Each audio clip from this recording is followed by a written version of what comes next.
Good morning and welcome to the Key Points with me, Abna Tabi. Today is the 17th day of August 2019 and another weekend is here. We're back to look at major topics that made the headlines during the course of the week.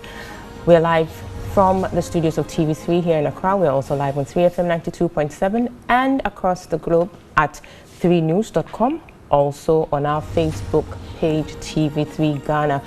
As usual, we'll encourage you to send through your comments to our WhatsApp line 020-2166-633 and we will share them as we go along on the show.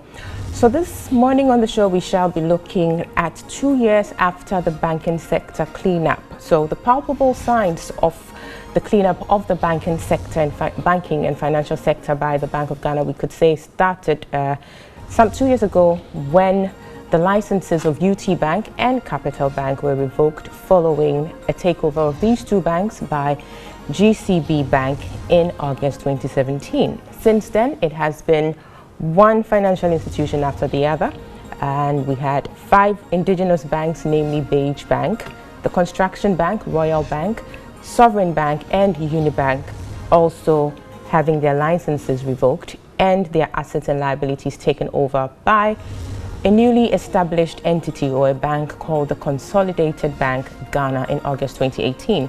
Now, along the way, the deadline for the recapitalization of banks came, and 23 banks were declared by the Bank of Ghana to have met the new minimum paid-up capital requirement of 400 million Ghana cedis and were operating as universal banks. In there somewhere was the establishment of the Ghana Amalgamated Trust Limited, GATT for short, a special purpose holding company set up to channel the injection of fresh equity capital by some private pension funds into some 5 indigenous banks. The BOG, or the Bank of Ghana, having dealt with the banks, now have the spotlight on the savings and loans sector. And just yesterday, Friday the 16th of August 2019, the Bank of Ghana issued a statement indicating that the licenses of some 23 savings and loans companies, finance houses, and non-banking financial institutions had been revoked. 2 years after the banking sector and the financial sector, if you like, cleanup commenced, we shall be taking a stock of the process so far. What has been the impact on the economy, and what is or what are the prospects for the sector? We'll also, in a related fashion, look at job creation in the public sector, where this week the Minister of Employment and Labour Relations, Mr. Ignatius Bafwewa, taking his turn at the Meet the Press series, put out some rather startling figures regarding jobs he asserts the Akufo-Addo government has created. He also put out some unemployment figures. Now, in all, he asserts that the Akufo-Addo government has created a total of 611,397 new jobs in the formal sector.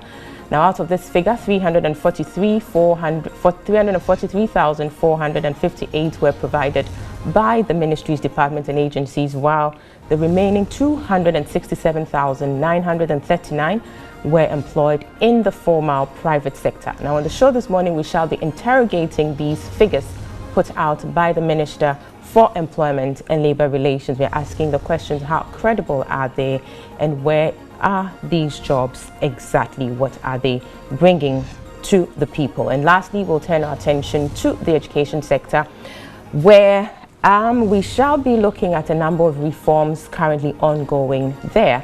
We shall pay particular attention to the education at the basic level to understand exactly what the reforms are and what the prospects of these reforms are in the education sector. So these are the issues tabled for discussion this morning. We'll take a quick break. When we come back, I will introduce to you the first panel who will start off our conversation this morning with a look at the banking sector 2 years after the cleanup commenced. See you shortly.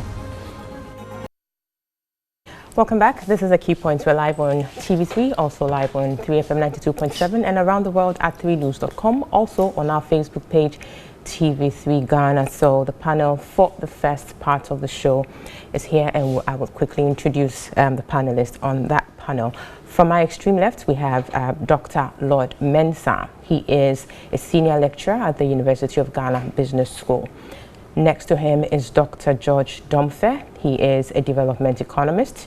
And to my right, we have Nana Otuo-Champong. He is a banking consultant.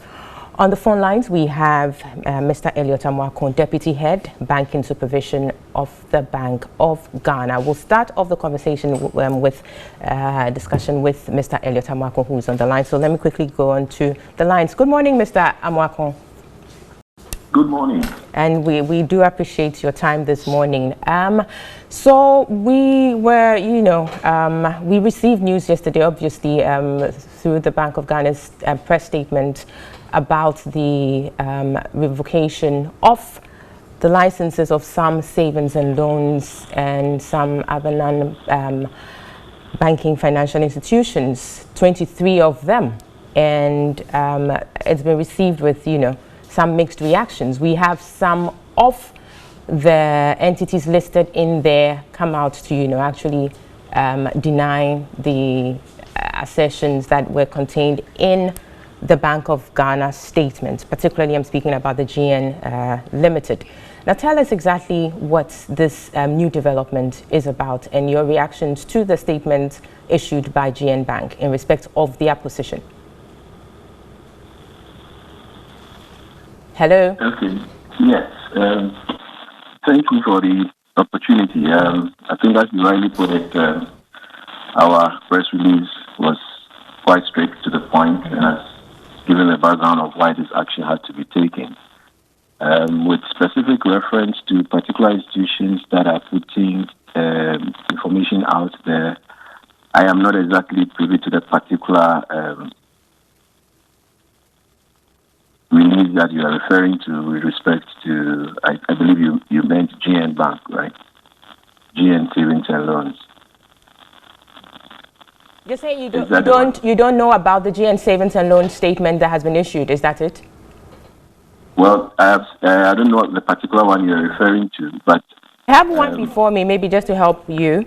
It's dated August 16, 2019. The subject, it says, regarding reports on GN Savings receivership, where they go on to, if I may just quickly read, just so you can, see exactly what it is I'm talking about. It says, it has come to the attention of Group Indum Limited, the entity representing the interest of the majority shareholders and founders of GN Savings Limited, that documents are circulating that purport to be from the Bank of Ghana regarding the receivership of GN Savings Limited. They go on to say, please note the following, and they have about 4 points there. But key amongst them is the fact that they are saying that if these documents are indeed genuine, the statements within regarding GN Savings are wildly inaccurate. And they go on to make other statements. Yes, so this is what I'm referring to. I think yes, that's what you're referring to. Yes. So our position on that, as we've communicated, is that this is per our determination. And there are various processes that we go through in arriving at these decisions on whether an institution is solvent and would pose a risk to the financial system. And this is what we have done. This is what they are saying, but per our determination, as we've put out, and we've actually enumerated the reasons why we actually took that decision in respect of that particular institution. So at this point, I would prefer to leave it at that. If they have any redress, there are avenues for addressing. I mean, if they have any issues, there are avenues for addressing those issues. So I cannot discuss any further details concerning their press statement, but we are very confident of the position that we put out. Very well. Now, going back to the press statement that was issued by the bank, there's a paragraph here that is talking about the fact that the revocation of the licenses of the institutions, and these are the 23 institutions, has become necessary because they are insolvent even after a reasonable period within which the Bank of Ghana has engaged with them in the hope that they would be recapitalized by their shareholders to return them to solvency. Now, if you could tell us more about this process that, the Bank of Ghana undertook with a view to, helping these institutions come back to solvency, if you like, and indeed, over what period are we looking at? Okay, so if you recall, this journey, began way back in 2017. In fact, even began way before that, where we indicated that we are taking an asset quality review of the entire industry, and we are determined that some of the institutions are challenged.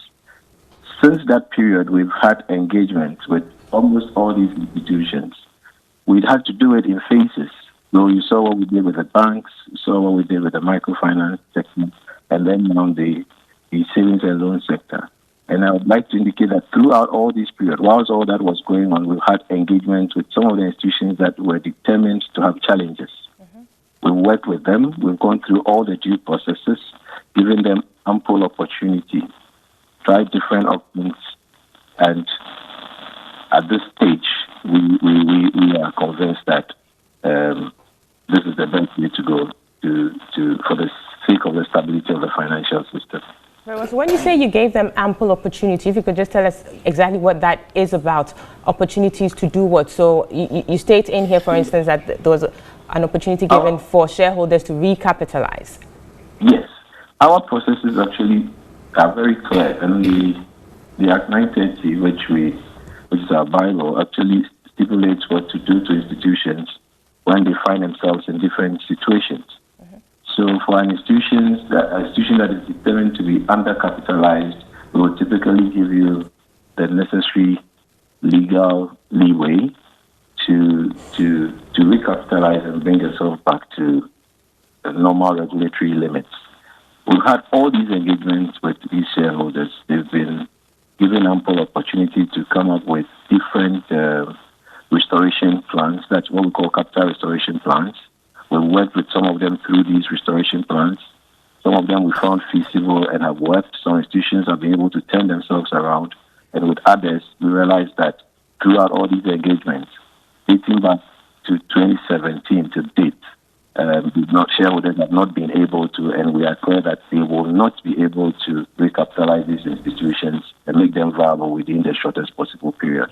Very well. Now, speaking about recapitalization, I would want us to go back to the GN savings and loans issue, even though you've indicated that you don't have, you wouldn't want to go to that. I just want us to, understand exactly how it is that, for instance, GN Savings or GN Limited in their statement in respect of GN Savings and Loans is saying that at their 1.3, they're talking about the fact that their position is that GN Savings is not only solvent, but would be highly liquid if the Ministry of Finance simply ordered itself and other government agencies to quickly pay amounts owed to GN Savings and other related entities. So question is, the people who are wondering why, if indeed this is true, why should, GN Savings be suffering when indeed government is indebted to it? And if they are paid that, whatever it is they are indebted, they could perhaps, be found in a much better position. Yeah. So the line wasn't too clear at the tail end, but I think I got the gist of the question. In that statement, even in reading it, I realized he said if they get it. It presupposes that currently they do not have. We have also put in our statement the position, and in doing this, we have had engagements with the Ministry of Finance and the position that has been ascertained. And we've analyzed that and realized that based on the gathered position, even if they were to receive the funds that the Ministry has confirmed, it will not improve their situation. And therefore, we had to painfully take this decision. In terms of the details of what is owed who, I really want to go into that. Okay, perhaps the last question with you would be still on GN Bank. There are people who are saying that, for some time we witnessed customers of GN Savings and Loans, agitating for their monies that had been deposited there, and consistently they were turned back, with no funds withdrawn. And so there are people asking that why, for instance, did it take a long time for, the Bank of Ghana to take this action it's taken in respect of... Can you please take that again? I'm asking about GN Savings and Loans that, you know, we've had reports about customers going to GN Savings and Loans to withdraw monies they had deposited but were turned around because they didn't have the funds in there to give them. And so the question is coming up now that in respect of GN Savings, for instance, why is it that this action is now being taken several months down the lane after customers or depositors had cause to agitate for the release of their monies to them? Okay, so let me see if I understood the question. You're asking why, despite the lag between customers complaining that they are not receiving their money from GN, we are now taking the action. Yes. Oh, okay.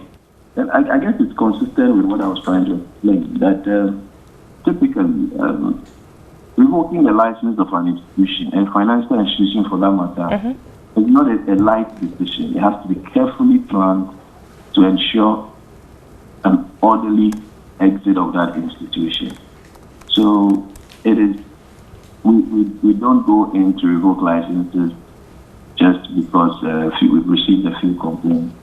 And this is also to buttress the point that we've had these engagements with them over this period. And this is evidence of that fact, that customers were queuing and not getting their funds. We've had a series of complaints. We've engaged them, given them ample opportunity. And that is why, for now, we are sure that taking them out at this stage will be in the best interest of the financial system. So are you saying then that at the point where customers were demanding monies but were not getting it, it wasn't a dire situation for which reason the Bank of Ghana ought to step in? Yes, but stepping in means you need to step in with a plan. And that's why I said sometimes the dynamics that go into that decision of when to step in and the right time to step in and giving actually the shareholders themselves the opportunity to redeem themselves are part of our processes. So that is why we couldn't have moved at that time. If you recollect, GN was a bank and was not able to meet the requirements to stay a bank. And we had to take steps to downgrade it. We gave them ample opportunity to restructure themselves as savings and loans. And based on the engagements we've had, we are not convinced that going forward they should continue to exist in the state in which they are. Very well. I mean, you're with the, this will be the last, obviously, you're with the Banking Supervision Department of the Bank of Ghana.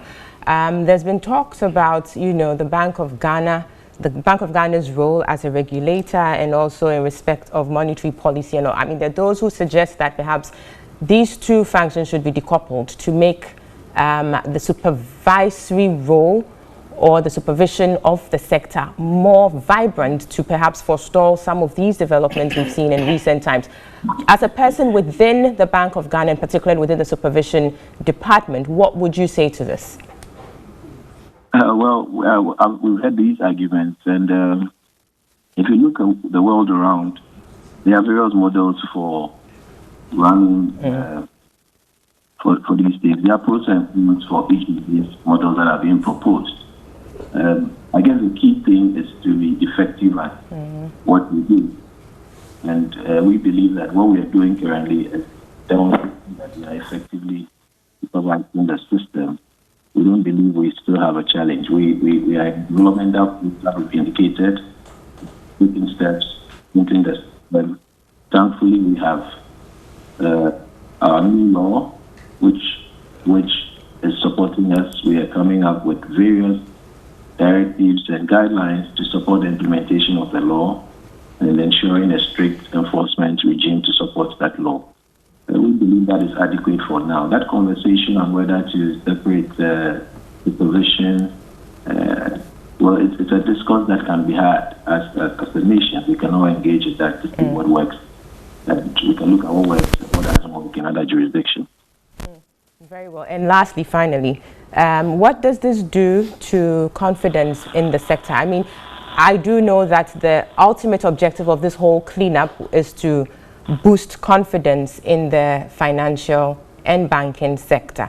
But we do know that when it comes to savings and loans, the majority of, the patrons, if you like, or customers are not necessarily, within the, if you like, middle income bracket. So what does this do for that category of persons in terms of the level of confidence they have in that sector to actually go make, such deposits with these kinds of institutions? And what is the Bank of Ghana doing about that? Oh, yeah. So for those customers, we would continue to assure them. We'll continue to engage and improve our communication to give them the assurances that the savings and loans subsector as exists, it's still a very viable subsector and they can continue to do business. This is why we've had to take out the few bad notes that are giving that sector a bad name. If you have situations where these vulnerable people you refer to are unable to retrieve their funds that are locked up in these institutions, then this is supposed to give them that confidence that those institutions have been taken out and therefore they can do business with those that exist. So they should have a good assurance. The central bank is committed to ensure that that system is viable to serve the purpose for which it was set. Very well. We will end it here. Thank you so much, Mr. Elliot Amoako. He is the Deputy Head at the Department of Banking Supervision with the Bank of Ghana there on the line with us. So, yes, I now turn to my panelists in town, and I'll start with you, Nano Twechapong. you heard him there talking about all of that. Your thoughts on that, and in fact, within the context of, this release we received yesterday from the BOG. First, I pick up on the confidence level that the resolution of the sector started with the top level, that is the universal banks. Right. Ideally, it would have been best to do the whole 5 sectors in one go. But for the fact that the government had promised that they will ensure that nobody loses a penny, you have to have money before you do it. So first, money was earmarked to do the universal banks, so far about 13 billion. Next was almost 1 billion to resolve the microfinance. And the governor on more than 2 occasions at the MPC has said they were ready to resolve savings and loans and finance houses, but for the money. They were asking for 7 billion. I don't know how much they ended up getting. But I presume they had to strike yesterday because now some of the money has come. So now it is, the result will be the restoration of confidence in the sector. For the last MPC, if it hadn't been this uncertainty, you would have seen interest rate come down. But because there was still hanging, people were not sure whether they were safe in dealing with some of these institutions.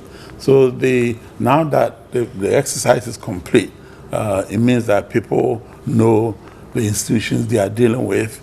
The regulator has also promised that the regulatory forbearances that they had prior to these events will no longer go on. If they slept on the job, now they are awake. And we hold them to it, that they should do what is expected of them. And once they do that, then it's all the good for everybody, both the institutions and the customers. Now, a bit of sympathy with the savings and loans and finance houses. Sorry, before you go into the sympathy, you said something which jumped at me that perhaps they took the step they took yesterday because they had received some money to be able to do that. So is it that they were holding on all this while because of lack of funds? Exactly. Because then the question as to the threat or the danger that was exposed to depositors would come in then, because if we are holding on despite everything that is happening because we don't have the funds to necessarily take this action, isn't that a bit problematic then? Well, not to some extent, but then the alternative was not better. The alternative was that you collapse it and then people's monies are locked up in there. Now, they've done it, and people will be able to release the monies that they have in there. And so the timing was done in such a way that the government was ready to release money for that sector to be resolved. You see, the problem with the SNL and what I was going on is that they are not in clearing. And because they are not in clearing, if they have difficulty, they don't get liquidity support as the other, the universal banks used to get. And so it was a very tight situation, and they had no alternative but to depend on the regulator to come in when they felt that they were ready. So I presume things will change going forward from next month, because next month Act 931 will kick in. And once Act 931 is in, once you fall foul or you fall below, then Section 123 will immediately be applied. Act 931 specifically? That is the Deposit Insurance Act. Very well. So coming after the specialized banking, specialized depositing. Right, very, very well. Okay. Now let me turn to Dr. George Domfeh here. What do you make of the recent, I mean, what happened yesterday with the announcement by the Bank of Ghana revoking 23, the licenses of 23 savings and loans and some, other entities? Yeah, thank you very much. I think, first of all, we all know money is really important when it comes to production.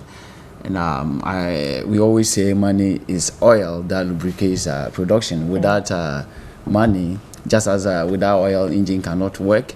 Without money, businesses, production process will become impossible. And therefore, it is very, very, important.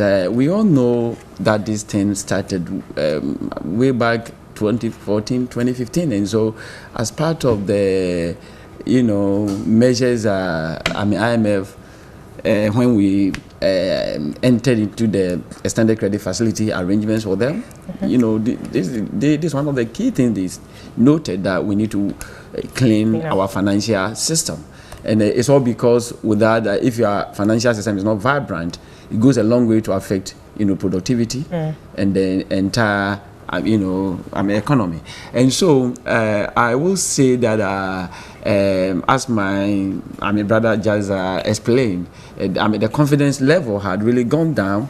It has gone down for two main reasons.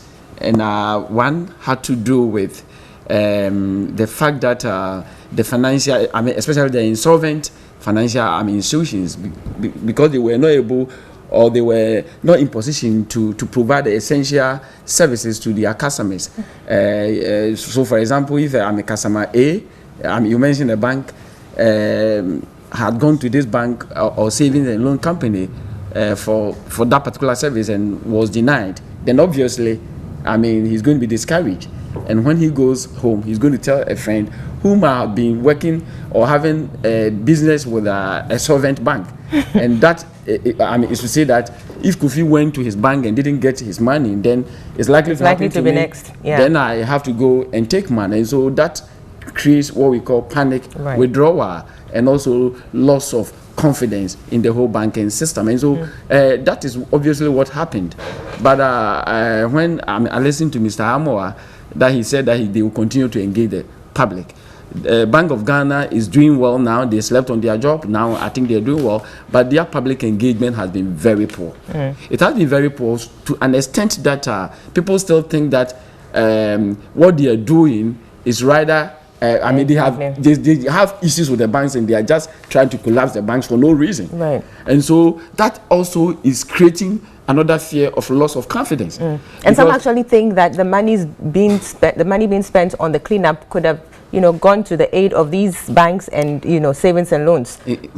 Yes, that's a fact. But let me say, even that one, only few people, maybe those in Accra and other areas, know about this. If you go to the rural areas, what is out there? I just came out from the field. I did a countrywide survey about 2 months ago. And the results are not the best. Especially in the rural communities, all they know is that Bank of Ghana is collapsing banks because they don't know what is happening. They don't know. Some of these banks were already insolvent, and they don't know that because the education hasn't gone down well. They don't know that, And having an conceiving that kind of impression that Bank of Ghana is out there to collapse bank is enough to also create the panic withdrawal and also loss of confidence. Right. So they have to do well with their public engagement. Education. Very well. Dr. Mensah, 2 years after the commencement of the cleanup and some 13 billion Ghana cedis being pumped into this exercise, would you say it's been worth it? Well, I would say it's not. Because if you look at the whole dynamics of how people developed interest in this interest-bearing, instrument, it has a history. If you look at Ghana, we've had situation of our interest rate soaring higher for some time. And if you have an environment where interest rate stays up for a long time, people develop appetite for interest-bearing, instrument. And that is why we started having all this mushrooming of financial institutions, finance houses, deposit-taking institutions and all those. So it's the dynamics of the economy. Now, if you look at, for the past 2 years, you asked me, we've spent money in rescuing these banks over the years, whether it's worth it or not. Fine. If you listen to the budget review, the mid-year budget review, the finance minister indicated that as a result of this cleanup in the banking sector, there's improvement in deposit mobilization. And I can tell you that there's no improvement. The reason why I'm saying there's no improvement is that, you see, the signal on the grounds for depositors that they are coming to clean up, savings and loans banks, funds started moving from the savings and loans bank to the banks that were existing. I mean, funds flow to comfortable environment. So people started taking their money and then they started putting it in the banks that, they think they are in good standing, especially the foreign-oriented banks. So, in effect, you will say, fine, there's improvement in what? Deposit mobilization, but it's not incremental. There are no new deposits. They are not deposits from new customers. It's the same funds that is moving up and down within the system. Now, so I would say that we're fine. It's an exercise. But then... So you're saying what the finance minister said during the mid-year review budget about there being, increased, is not necessarily... It's not necessarily new deposits that are coming. Yes, but then funds that is moving from A to B. For instance, they got a signal that there's going to be, a cleanup in the savings and loans sector. So some depositors went for their money and then put it in the banks that, are existing now, that's supposed to be in good standing. So you might think there's an increase in deposit, but it's not. It's just, movement in funds within the same system. It's not confidence that has been built up for people, new customers, to bring their money. And in fact, those who took their money, some of them are sleeping on it. The reason why they will sleep on it is that, you see, we want to, solve a problem. Now, the problem exists in a system. You cannot take for granted the interconnectivity between these financial institutions. All these financial institutions are benefiting from spreads in interest rate. That is, taking it from low interest environment, putting it in the high interest environment, making some excess of what? Interest rate, and then what? Benefiting from it. That is all the operations are about. Okay? So if you look at this and you start cleaning up a system where you have banking sector, you have microfinance sector, you have, savings and loans sector. Now, you should understand that within this structure, architecture of what? Finance space, there is information flow. There is fund flow. And fund will be flowing from maybe the banking sector, which is giving you relatively lower interest rate, to the microfinance. I can tell you some of the banks even had money in the microfinance institutions. And even microfinance institutions can have money with the savings and loans institutions. So there's interconnectivity between these institutions. Now, what Bank of Ghana adopted was the top-down approach by tackling the banks first. The universal ones, yeah.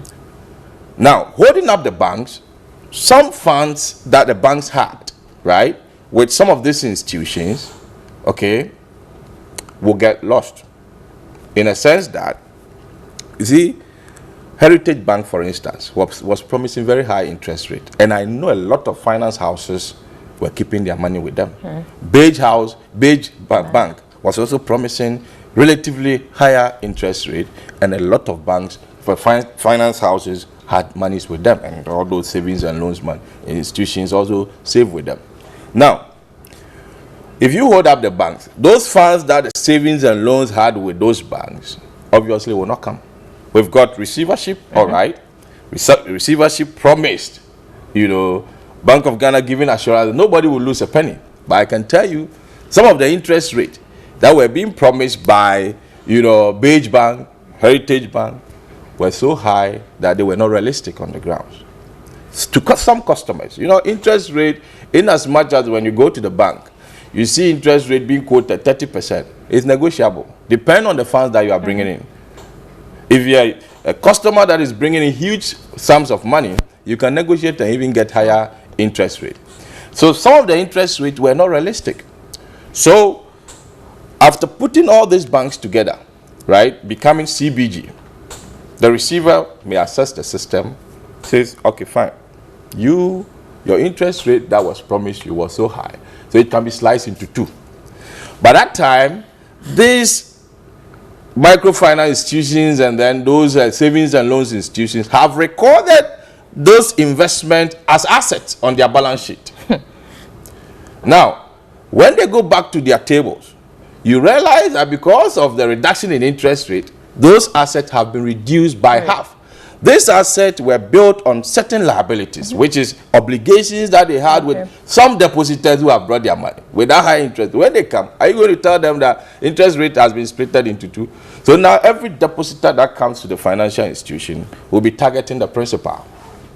And it's a system, and it's a behavioral issue.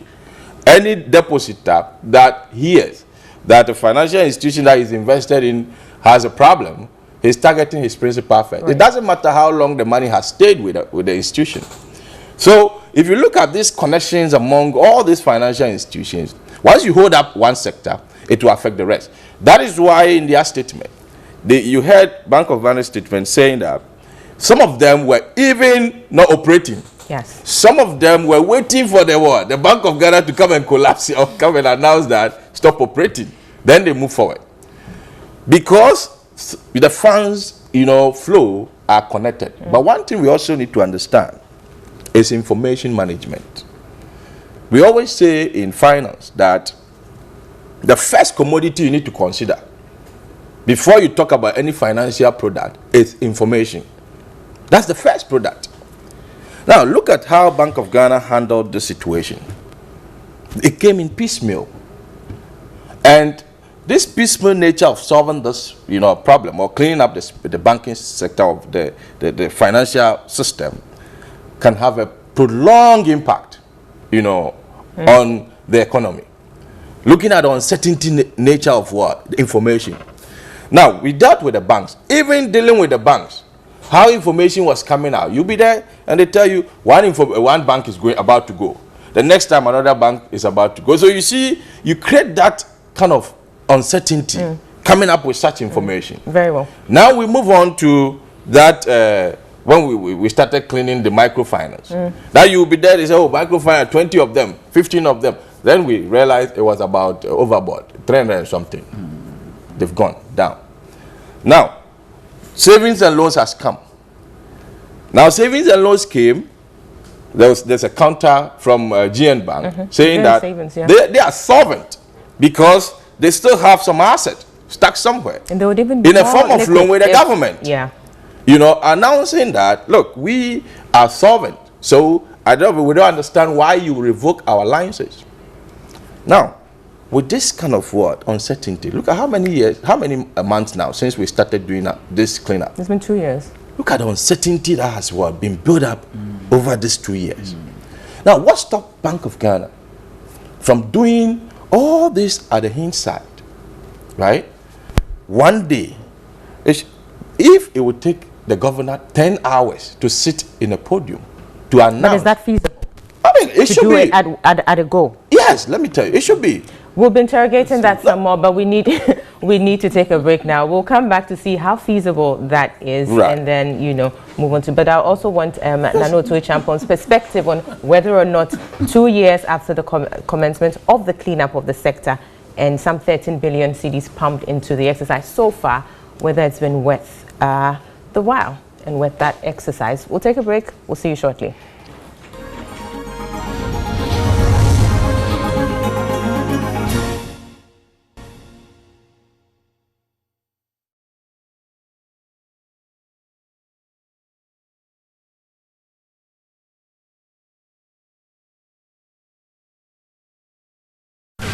Weekends are a bit like several hour days put into one for our sport-loving fans. Several top matches, top-level competitions, various sporting disciplines that have been spread across. It can get a bit confusing, but no more because of our new show, Warm Up. What would you do with over £200,000? You can't imagine, right? That is what your favorite footballer, Cristiano Ronaldo, earns per week. Now, let me show you this. That is one of the world's most expensive, a Cognizant CCXR Trevetta Floyd Mayweather. He cruises into his gym with this. Now, would you like a tour to the Baby Jet Mansion? The Basilica is what it's called. Your Saturday mornings just got better. Join me, Thierry Nyan, from 10 a.m. to 11 a.m. on TV3 and 3FM for more juicy information on your sports personalities and what they'll be doing when they're not kicking for fame and glory. Warm Up shows every Saturday at 10 a.m. Make a date on TV3.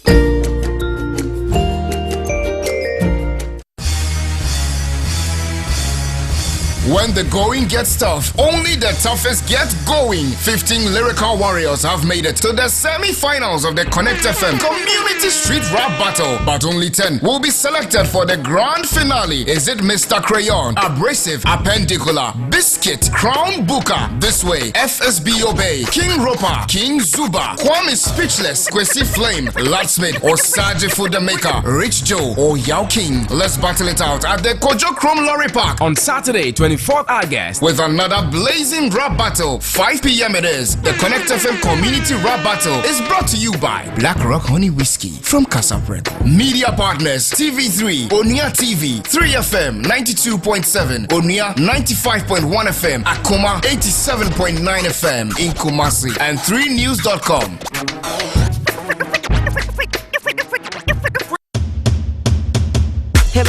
Connect FM Western Traffic 2019. What's the phone in Bronya? We go to see us anamba. I'm famous now. Yes, put in the rough. Osha Galanti. Promoting business and productivity. Tininian, Finini, Takrademo.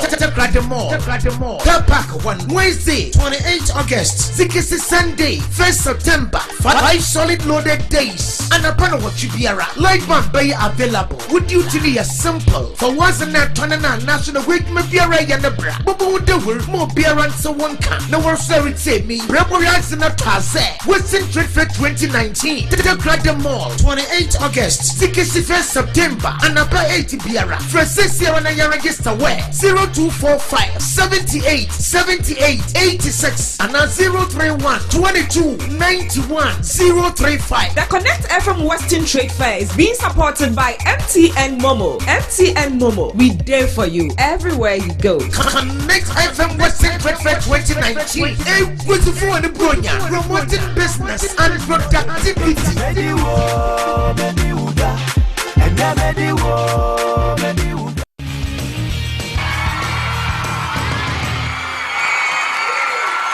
My name is Kafwide. I'm glad to be your quiz master. The latest population census conducted in Ghana was in which year? 2010. Is the right answer. The sequence of events in a play is known as a plot. True or false? True. The right answer. What is the capital city of Mali? Bamako. It's the right answer. The type of culture where 2 or more cultural practices are exhibited at the same time is mostly referred to as what? Parallel culture. It's the right answer. A process that can be used to obtain salt from seawater is what?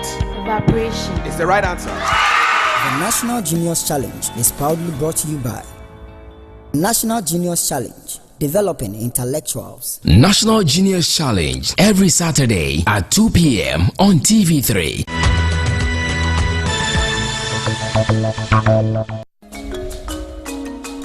Welcome to the world of a special breed of ordinary people whose lives' mission is to live for others. Welcome to the world of heroes whose selfless sacrifices bring smiles and inspire generations in their communities. We've seen their stories and have been inspired by their sacrifice. Their tales brought us to tears and also filled us with hope. Watch the MTN Heroes of Change each week as we celebrate 10 ordinary people bringing extraordinary transformation to their communities in the areas of education, health, and economic empowerment. Let's crown the ultimate winner with 100,000 Ghana cedis in support of their project to brighten lives in their communities. Follow the MTN Heroes of Change television series now, showing on the station and online. MTN Heroes of Change. Be the change you wish to see. We're there for you.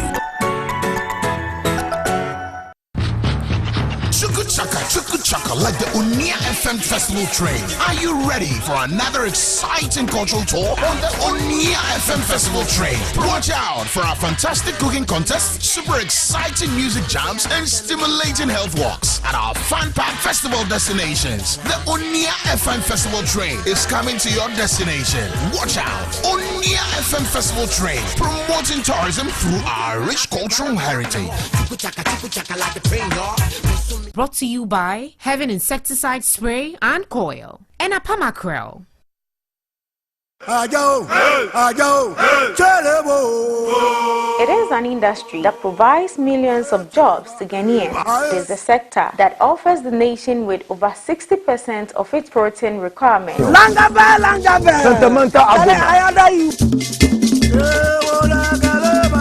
It's all about fisheries. Well, everybody watch how the fishermen draw them at canoe. We call it grouper. This one, when you chop, you have the fantastic blood. When you fry, vitamin A, vitamin B, and vitamin C.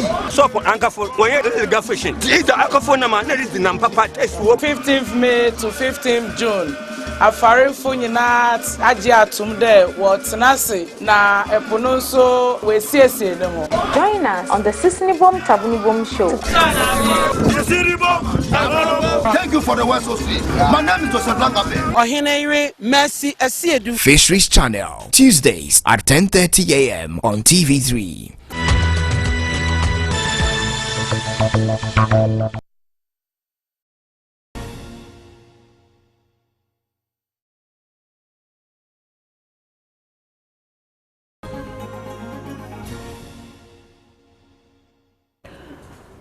Welcome back. You're still watching and listening to The Key Points live on TV3, also live on 3FM 92.7 and across the globe at 3news.com. Also on our Facebook page, TV3 Ghana. So we're still looking at the banking sector 2 years after the commencement of the cleanup of the sector. Just yesterday, the Bank of Ghana released a statement indicating that some 23 savings and loans and discount houses had been, and some other institutions had been had their licenses revoked, and we're looking at that now. I'll turn to Nana Otwe-Champong here. You had some reactions to Dr. Lord Mensah's statements. Yes, so I would want to hear you on that. Yeah, there are quite a few, but three I noted. First, the piecemeal approach is a necessary evil, in the sense that I said in my introduction that ideally there are 5 sectors in the subsectors in the banking industry. Right. All of them should have been resolved in one go. But for the fact that you've promised that people will not lose the capital that they have put in there in terms of savings, then you have to make sure that when you step in, you have the capital to pay them back. So using the 80-20 rule, that is 80% of the sector is accounted for by the universal banks. The remaining 4 account for 20%. They first tackled the universal banks one. So after that, they came to microfinance. Then we were left with 3, one of which doesn't need any intervention other than just administrative, which is the rural banks. So it remained the savings and loans and finance houses, and that was done yesterday. So the piecemeal approach at West is a question of money, as Daddy Lumba would say, oh, if we had money, we should have done the whole lot in one go. But the money wasn't there, so therefore we had to do it piecemeal. The other one was the promise of not losing a penny. Yes. That still holds, because when you put money in a deposit-taking institution, you've put your capital there, and they've promised you an interest, which is notional. Interest for as long as I'm still operating. So if I'm not operating, how do you expect that you will get interest? So that notional you've interest for some time when you had my deposit. Well, up to that point, yes, you'll get the interest, but from the point that institution was resolved, you are not entitled to the interest. So that's what happened. And anybody who had money there, check with them. For the so that's why some people are being given haircuts. Yes, that's right. You get a haircut because it's a notional interest, but nobody has suffered a loss of the capital that they put there. If you went to open a savings account and you put 1,000 in there and they promise you 10%, 20%, and then you go back and they give you the 1,000 and say, okay, for the interest it's negotiable. There's nothing wrong. So that is the losing a penny. Nobody has really lost a penny. Then the other one, people are still yet to get their money. Oh yes, now that we've resolved, or the regulator has resolved that sector, I'm sure they'll all fall into place, because there was a lot of commingling. The bank has collapsed, or we can cite it. If you take Beige Capital, for instance, was Beige Bank. Now, when you put 1,000 cedis in Beige Bank, you couldn't tell. They will give you a receipt for 1,000, but behind the scene, they will allocate some to Beige Capital and some to the bank.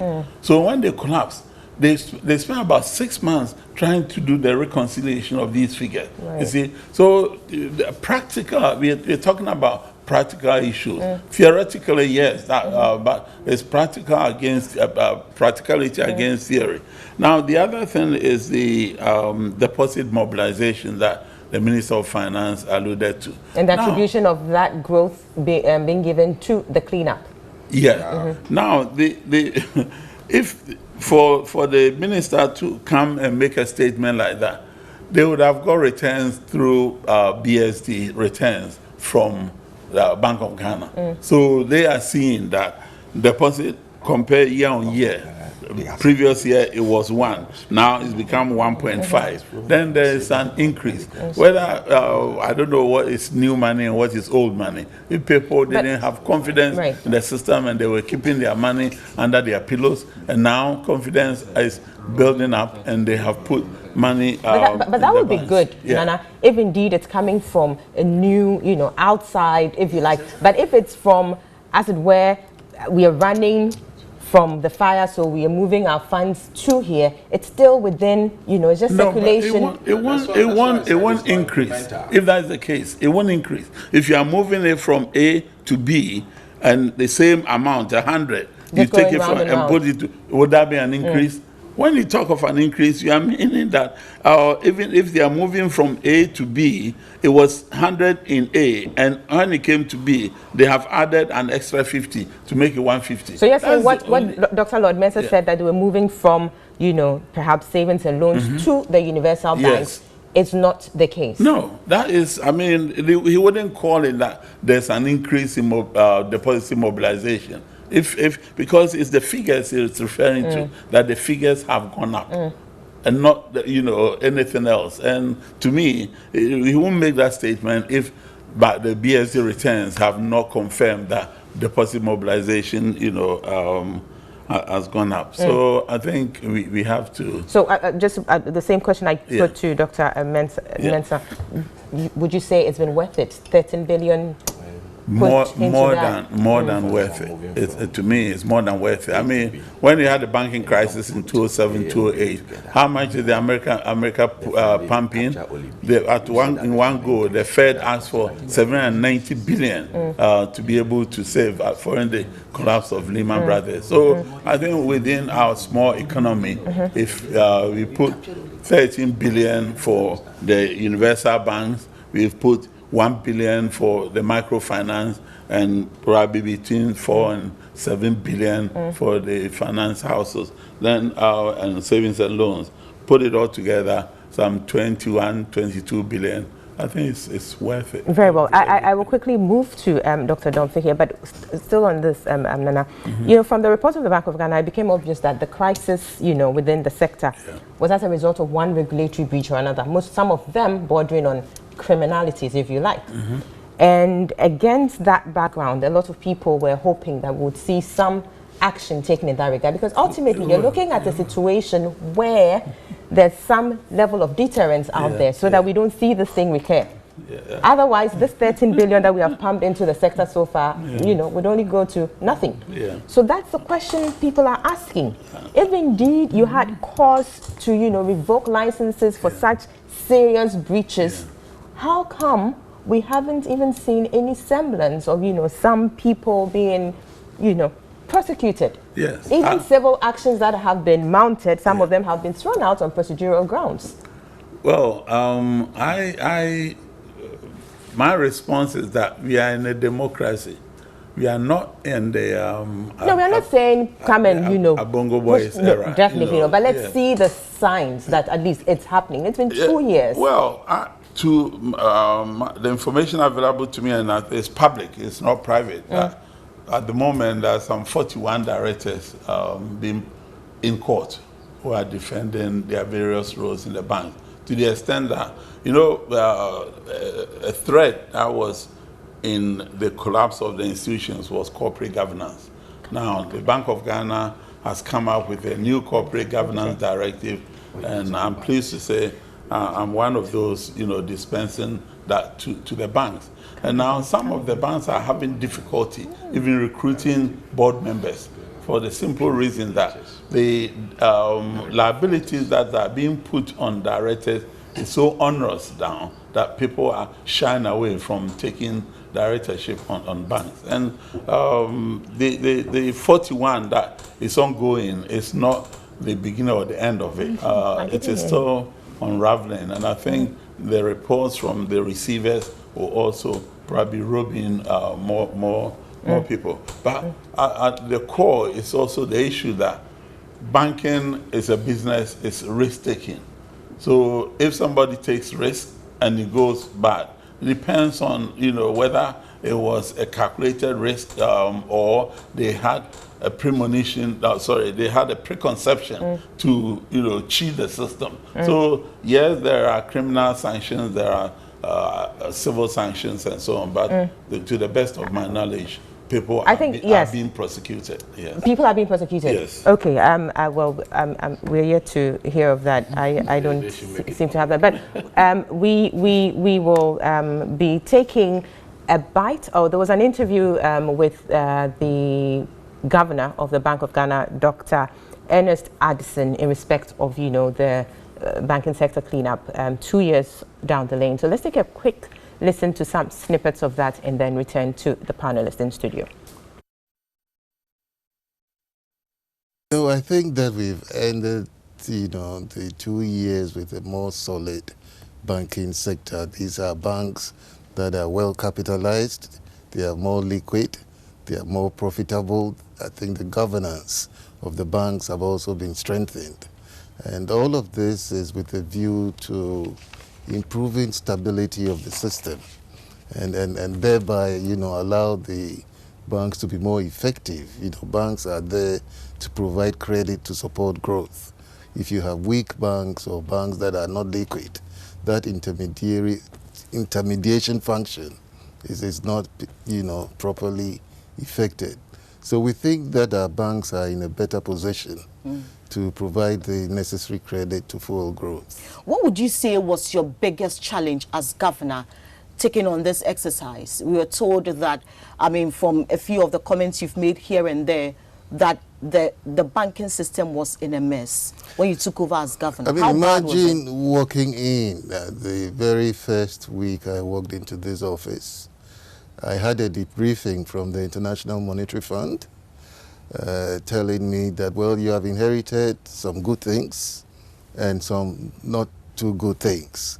Among the not too good things were 9 banks which were significantly undercapitalized and needed recapitalization.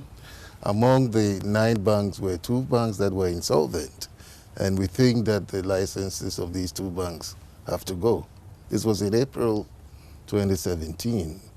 We did our best between April and July to August before we took the decision to take out the licenses of UT and Capital Bank.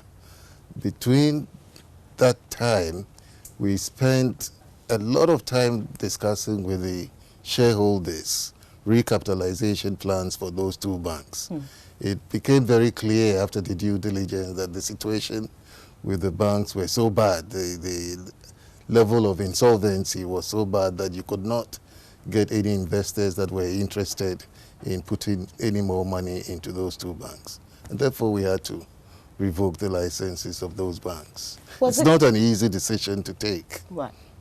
Was that your biggest challenge in the process? Being the first ones, as you rightly said, we hadn't seen anything like that in the Ghanaian financial sector over the past 10 years. So it was a big deal. But as you can see, after a year, we took out 5, almost 5 banks at the same time, because we were getting, we were beginning to get a clearer understanding of the problem. So tell me, the whole process, I know that you have come up with a few structures. It has to do with the corporate governance arrangements in the banking sector. If you look at the causes of the problems that we saw, some of it had to do with ownership in the banking sector and individuals who had too much say in terms of who gets credit, in terms of what the credit is used for and that sort of thing, because they had relatives on the boards were not functioning. So one of the things we did was to look at even the tenure of the managing directors of the banks, look at the tenure of board members and give them term limitations. So we have 4-year terms for these board directors, and I think the limit is a 12-year term. That is 3 4-year terms, after which you have to leave. Based on the fact that people get complacent, once you have stayed in an organization for too long, you tend not to stick to the rules of the sector. When you have former finance minister, former governor of Bank of Ghana. Okay, so that was Dr. Ernest Addison there granting an interview to our reporter there and talking about the banking sector, the financial sector cleanup 2 years on, and indicating that yes, being the first issue he had to deal with, that came as one of the challenges he had to deal with. And we'll be looking at, I think just before the break, or we had that clip, we were looking at Nana Otuo-Champong made some, statements in respect of Dr. Lord Mensah's issues he had raised, the deposit mobilizations, and the fact that the finance minister had attributed the growth that had been recorded in there to the banking sector cleanup. Of course, that debate, I'm sure, will go on even beyond, the boundaries of this studio. I'm sure it's happening right in your homes as well. But we will move on to look at, and I want to come to you, Dr. Lord Mensah, and then I come to you, Dr. Domfe. I want to bring that question I put to Nana to you, the bit about prosecution for wrongdoings. And we had lots of, statements, or the reports by the Bank of Ghana indicated several breaches. And as I indicated earlier, some bordering on criminalities. And people are asking questions. How come certain people who were named are roaming the streets of Accra, having a ball, as it were, not being held accountable for certain actions that has caused a big or brought a big toll on the economy? What are we doing about that? And for me, the most important thing perhaps in that whole discussion has to do with the deterrence, and that in itself, if that is done, there will be some level of restoration of confidence in the system, because people would then know that the regulator is trying to correct, you know, the wrongs that were done, so that people don't necessarily do the same, because they think, well, we'll do it and go away scot-free anyways. We've seen people walk around free. What do you think of that? Yeah, I think we need to understand the system very well. It's a financial system. Financial engineering operations can come in.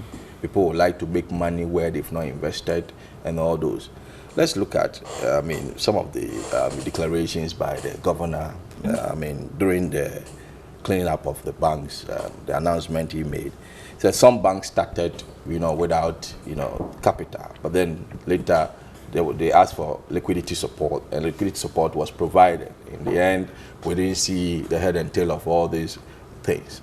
Now, you could probably see some kind of, you know, machination, kind of engineering to dupe the system. It's clear.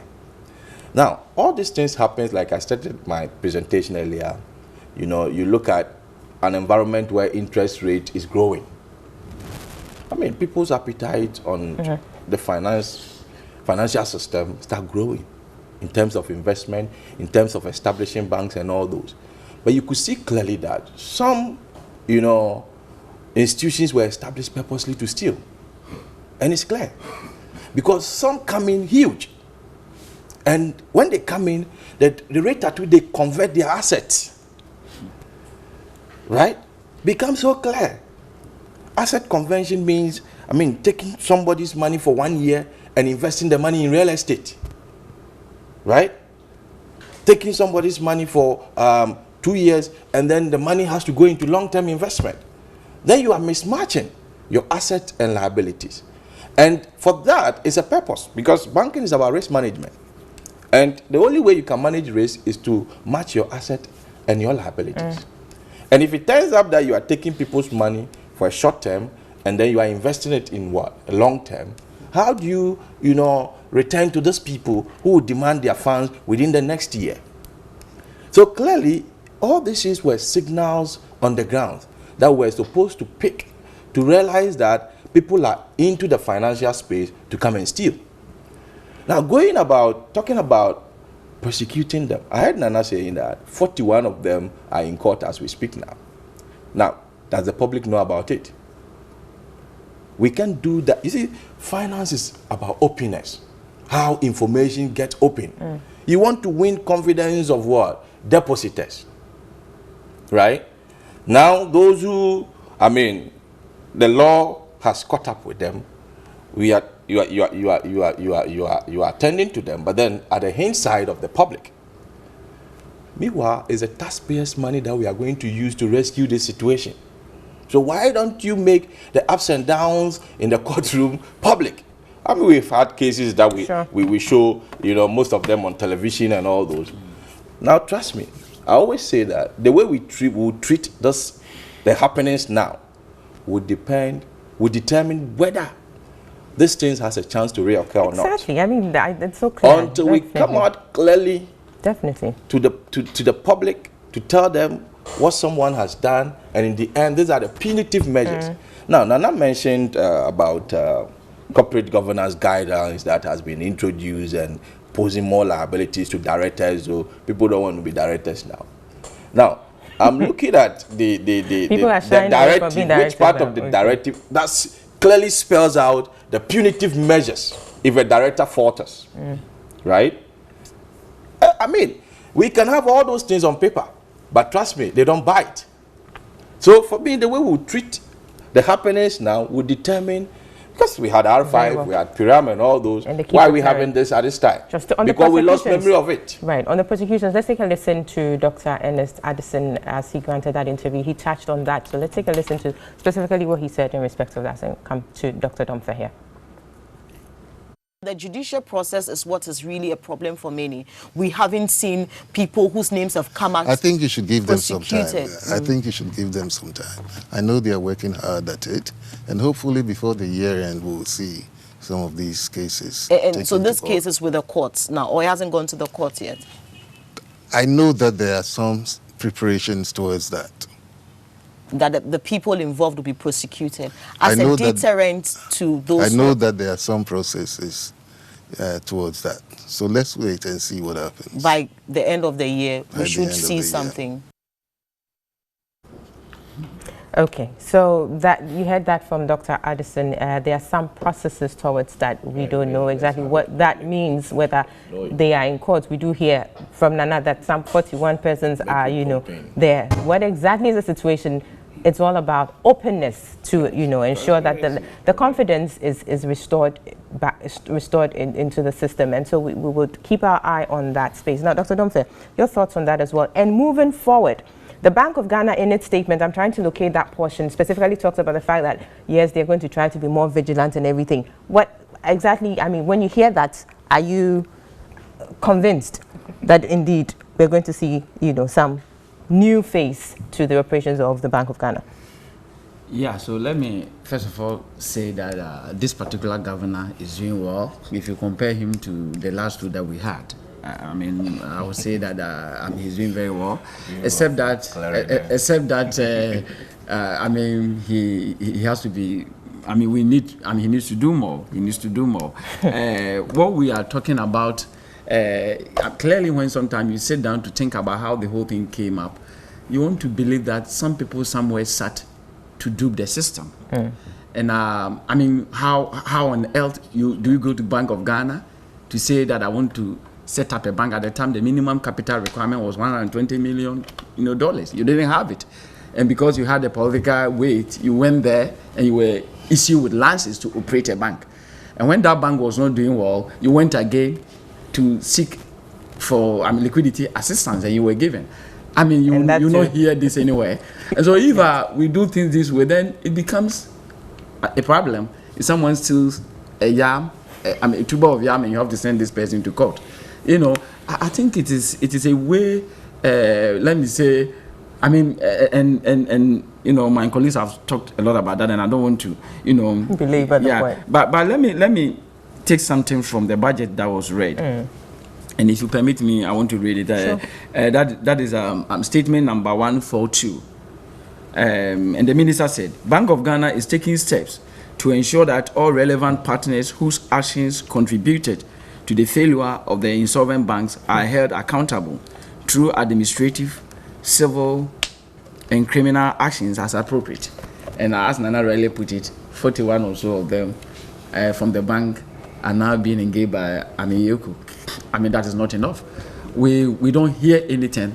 I wish, we will hear that so and so is being prosecuted on this, on that land. This is how they are going to deal with it.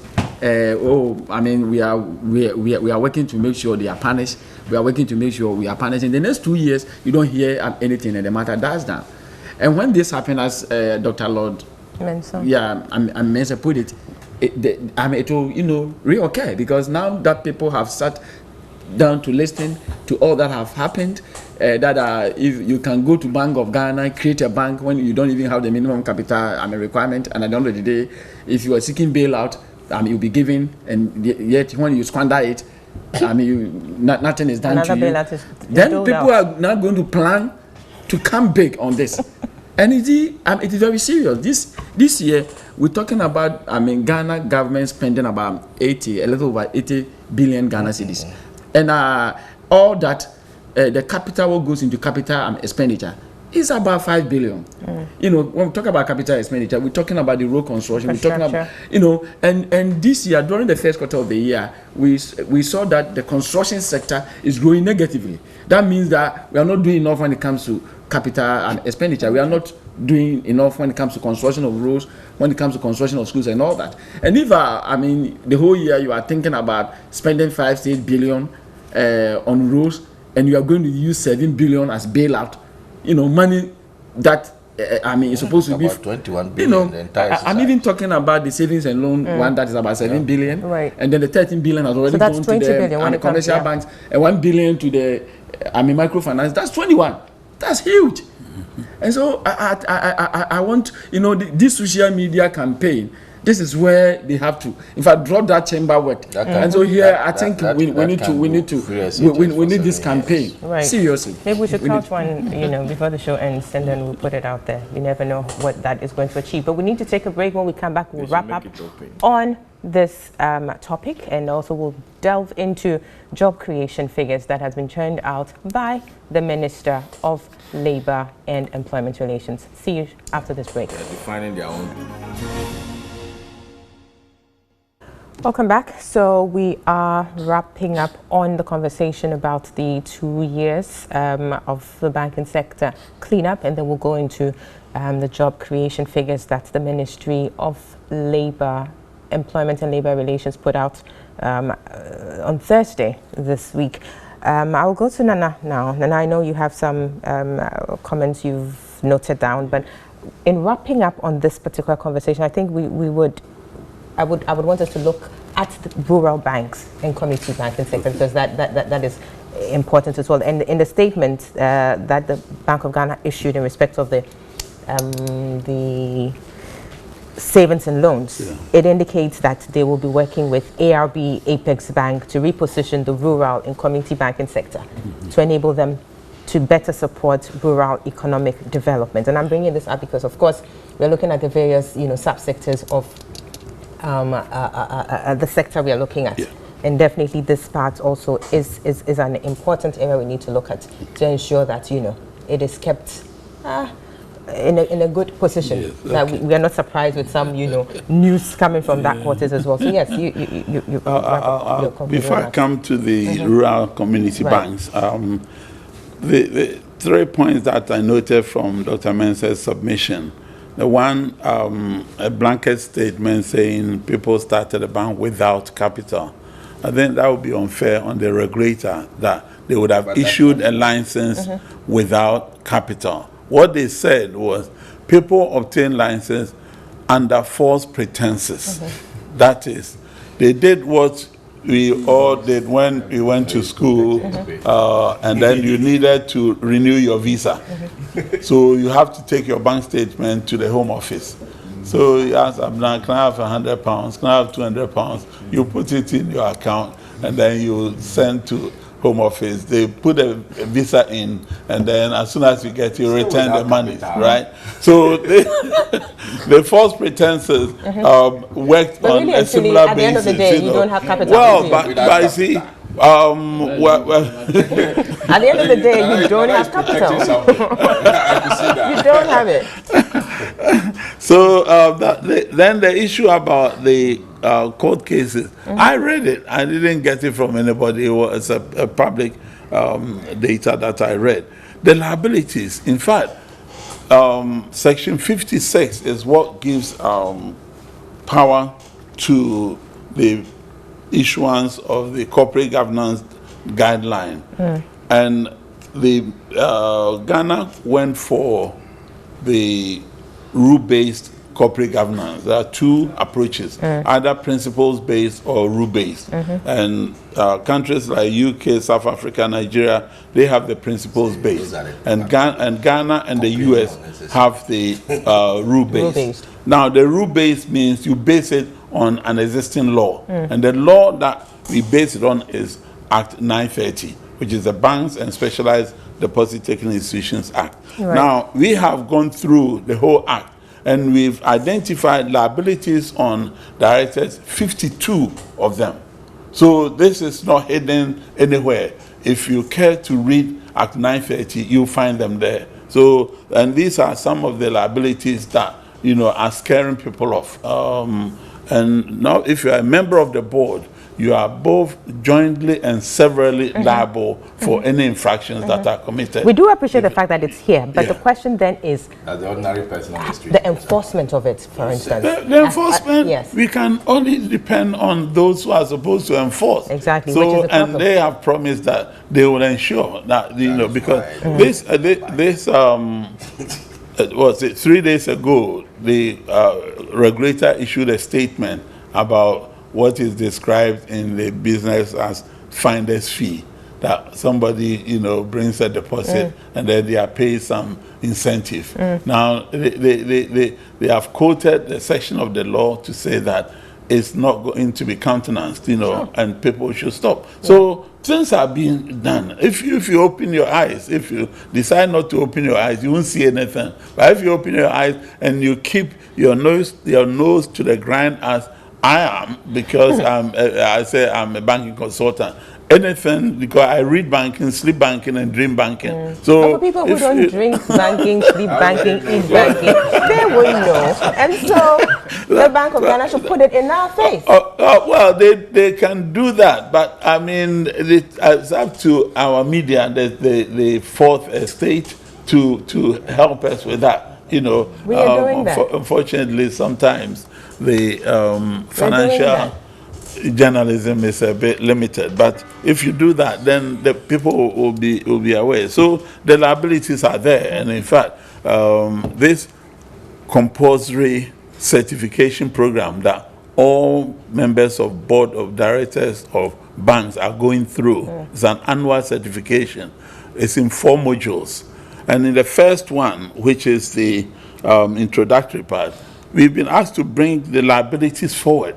So that if after going through you see that it's too much, then you can resign as a director. Yeah, because one of the liabilities is if a bank, for instance, is trading with negative capital. I mean, I tallied up the negative capitals for the SNL, and I got 1.752 billion. Wow! Right, an institution like First Allied. 661 million. That's the negative capital they had. The one you were talking about, GN, 30.7 million, and those sort of things. Now, if you're a member of a board and a bank operates without the minimum capital, and you are aware, and you don't point that out, first you have to point it out to the board. If they ignore, point it out to the regulator. If you don't, you are liable. Yeah. You see? And this is what we call the Kofi Mensah principle. Because when he was on Capital Bank, he saw things were not going well. He pointed out to the board. Nothing was done. Then he brought it to the regulator and into the public domain. Right. So these are the liabilities that board members now face. Right. And they cannot take anything for granted. Sure. Because it will come back to haunt you. So in conclusion, I would say that the cleanup is complete. The RCB, the rural banks, of which we have 144 of them, they are spread all over the country in all the 10 regions. 16 regions now. No, since the six came out of the already, it's like you coming out of me. It was our rape that created you, isn't it? Biblically, yeah. So we can still say the 10 regions. Now, the core mandate of rural banks is to promote financial inclusion. Sure. And even with the challenges that the microfinance institutions were facing, there was a positive encouragement to get them to open up more. So these 144, admittedly, we have 1 or 2 with challenges, but they are administrative challenges. Now, the corporate governance, for instance, the one that has been done is for only universal banks, savings and loans, and finance houses. Rural banks are getting a watered-down version created specifically for them. A draft was issued, but it's been recalled to be reissued. So the problems they have there are usually administrative. But if you take, for instance, this idea that the governor was alluding to in his interview with Etonam, he said people, stay in for so long that they lose the compass of the rules and regulations. Right. Now, in the rural banks, most board chairmen are for life because they created the bank and then they are there. So when this directive first was issued in March last year as an exposure draft, and they saw it with the cap on tenure, that a board chairman cannot be board chairman for more than 6 years. Okay. A director cannot be a director for more than 9 years. They say, oh, I formed my bank, and usually it's 1 or 2 rich people in the village who bring their capital together to form it. So if you say I cannot be board chairman for life, then please, I'll go, but I'll take my money with me. You see, so Bank of Ghana said, no, please hold on.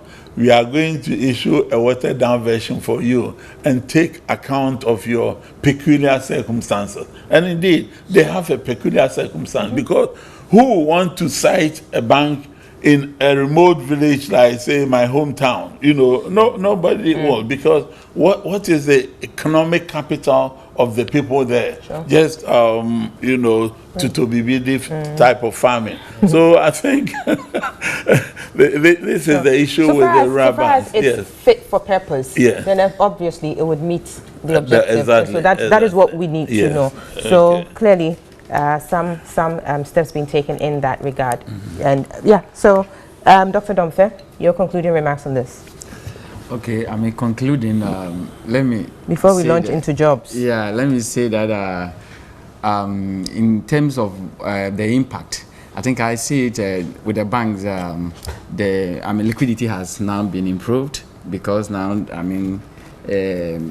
because they've moved from 120 million minimum capital requirement to 400, and so that's one thing that didn't come up. I think that is a very good thing, and that has improved liquidity. Now, talking about, I have a problem, siding with Nana on when we said that some of the banks got the licenses when they didn't have the minimum capital requirement.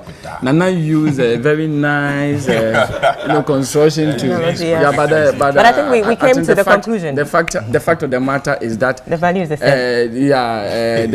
Those who were there issuing the licenses, I think we need to see them. They have to come and apologize to the country for the gross incompetence.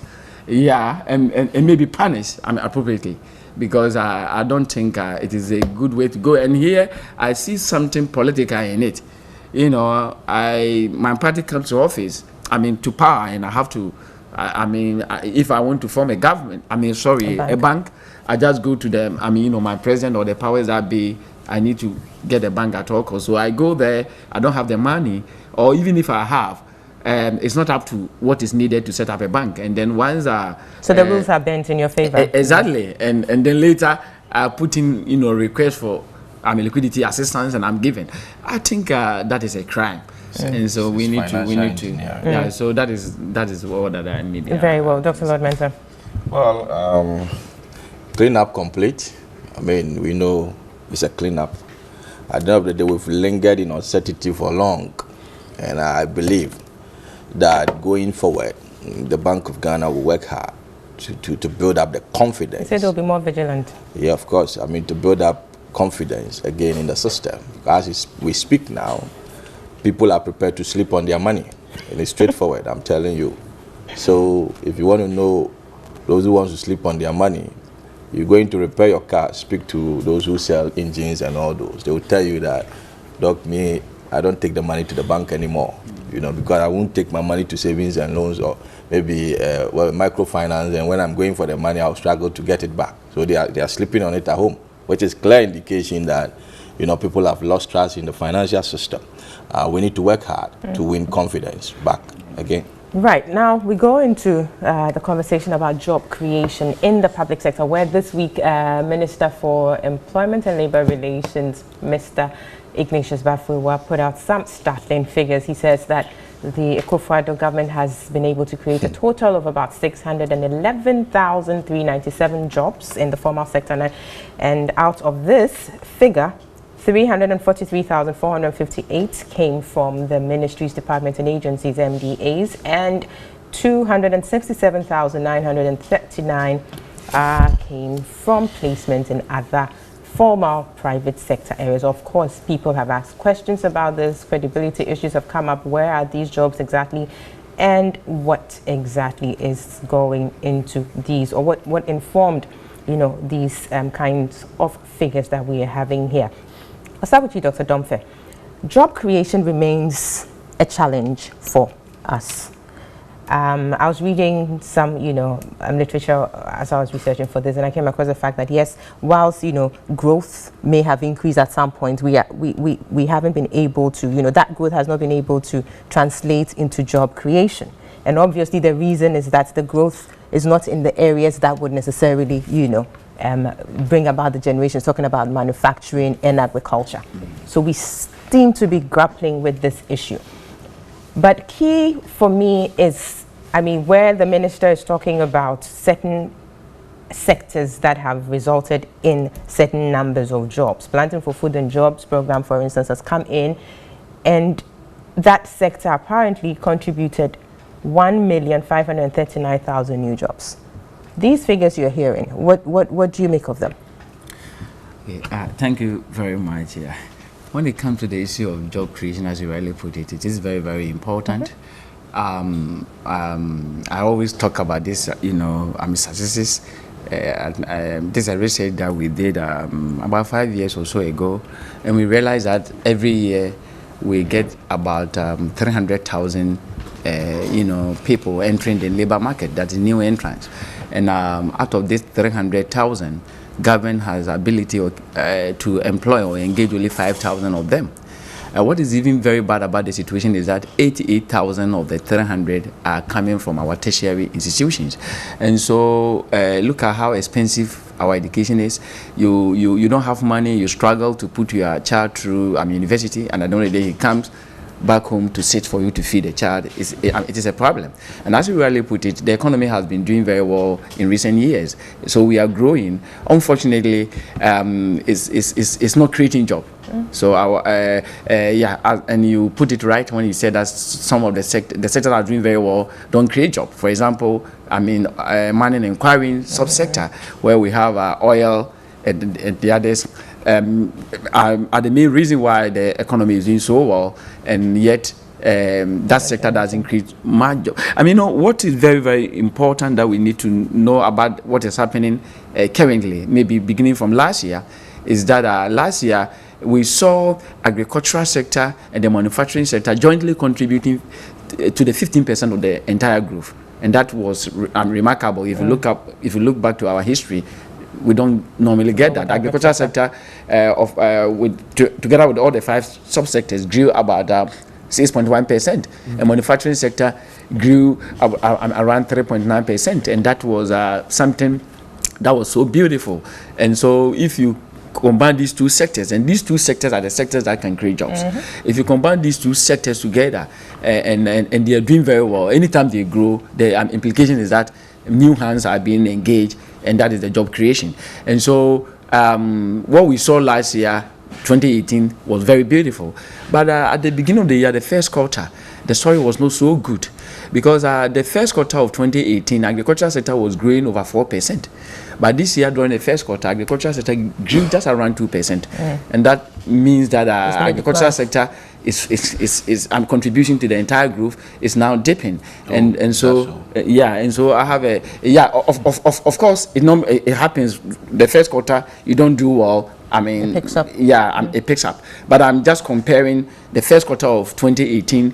We had about 4.7 growth for the agricultural sector, and then this this year's first quarter we registered 2.2 growth rate, and so that is not so good enough.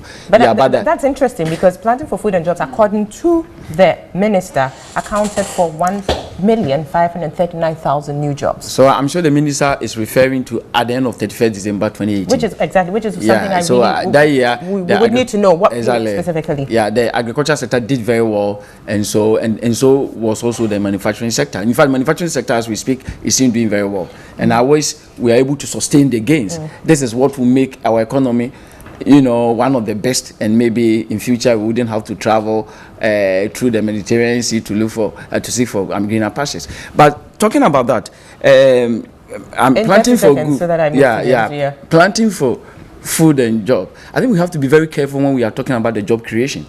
If I am already a farmer farming, and you come to give me fertilizer or anything or the seeds, and because of that my productivity is enhanced, that is not job creation. And normally they count that as job creation. And so I have a lot of problems with some of these yes, figures. which is what I'm going to Dr. Lord Mensah with. How we even come by these figures. Because I was trying to get job numbers from, you know, sources like the Ghana Statistical Service and everything. You can get, I think the latest or the recent they have is it 2015?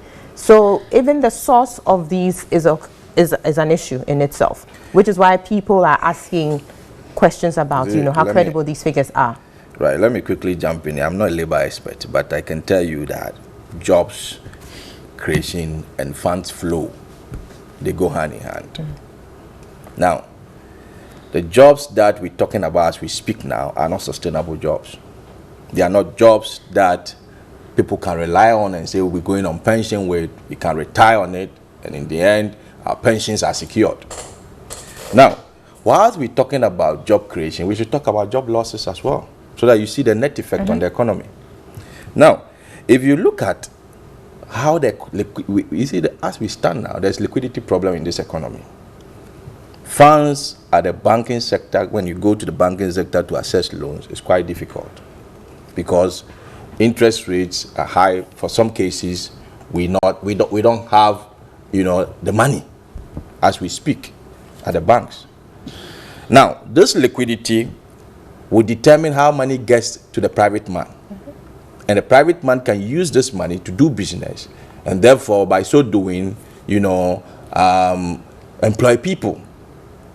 But in the end, we're counting job creation by going into the, you know, literature to define our own, you know, job. I tuned my radio in the morning going to work, and I heard, you know, one of the ministers defining his own job. Somebody doing mobile money, sitting down there, collecting, and then, you know, trying to enter digit for is a job. Because, you know, at the end of the day, categorizing their own. But then the question is, how sustainable are they? As I speak now, I can tell you that I don't have the statistics, I don't have the numbers because I'm not a labor expert. But most of the jobs that are being created are by the government. It's the government that is creating the jobs. But then what about the private sector? You understand? And if the jobs that are being created by the government are all policy jobs. And with policy jobs, they are not sustainable. So for me, we need, you know, a system where the private man can easily have funds, you know, from the bank, funds from whatever source, and in the end, that should be able to build up into job creation. But then whilst we're talking about job creation, like I said, let's look at the job losses as well. Sure. And look at the net effect on the economy. We will come to job losses next, but let me just turn to Nana here quickly on the job creation aspect. I am looking at, there's the material here I looked at, is the African Center for Economic Transformation Assets. They put together this paper, Youth Unemployment and Joblessness Challenge in Ghana, revisiting the issues. And the states a very interesting point for me, which is trying to tie in the situation to, you know, the electioneering campaign and the promises that were made. And I'm going to read that quickly now. It says, indeed, job creation became the main issue during the electioneering campaign, to the extent that the main opposition party, which is the NPP, titled their manifesto Change, an agenda for jobs.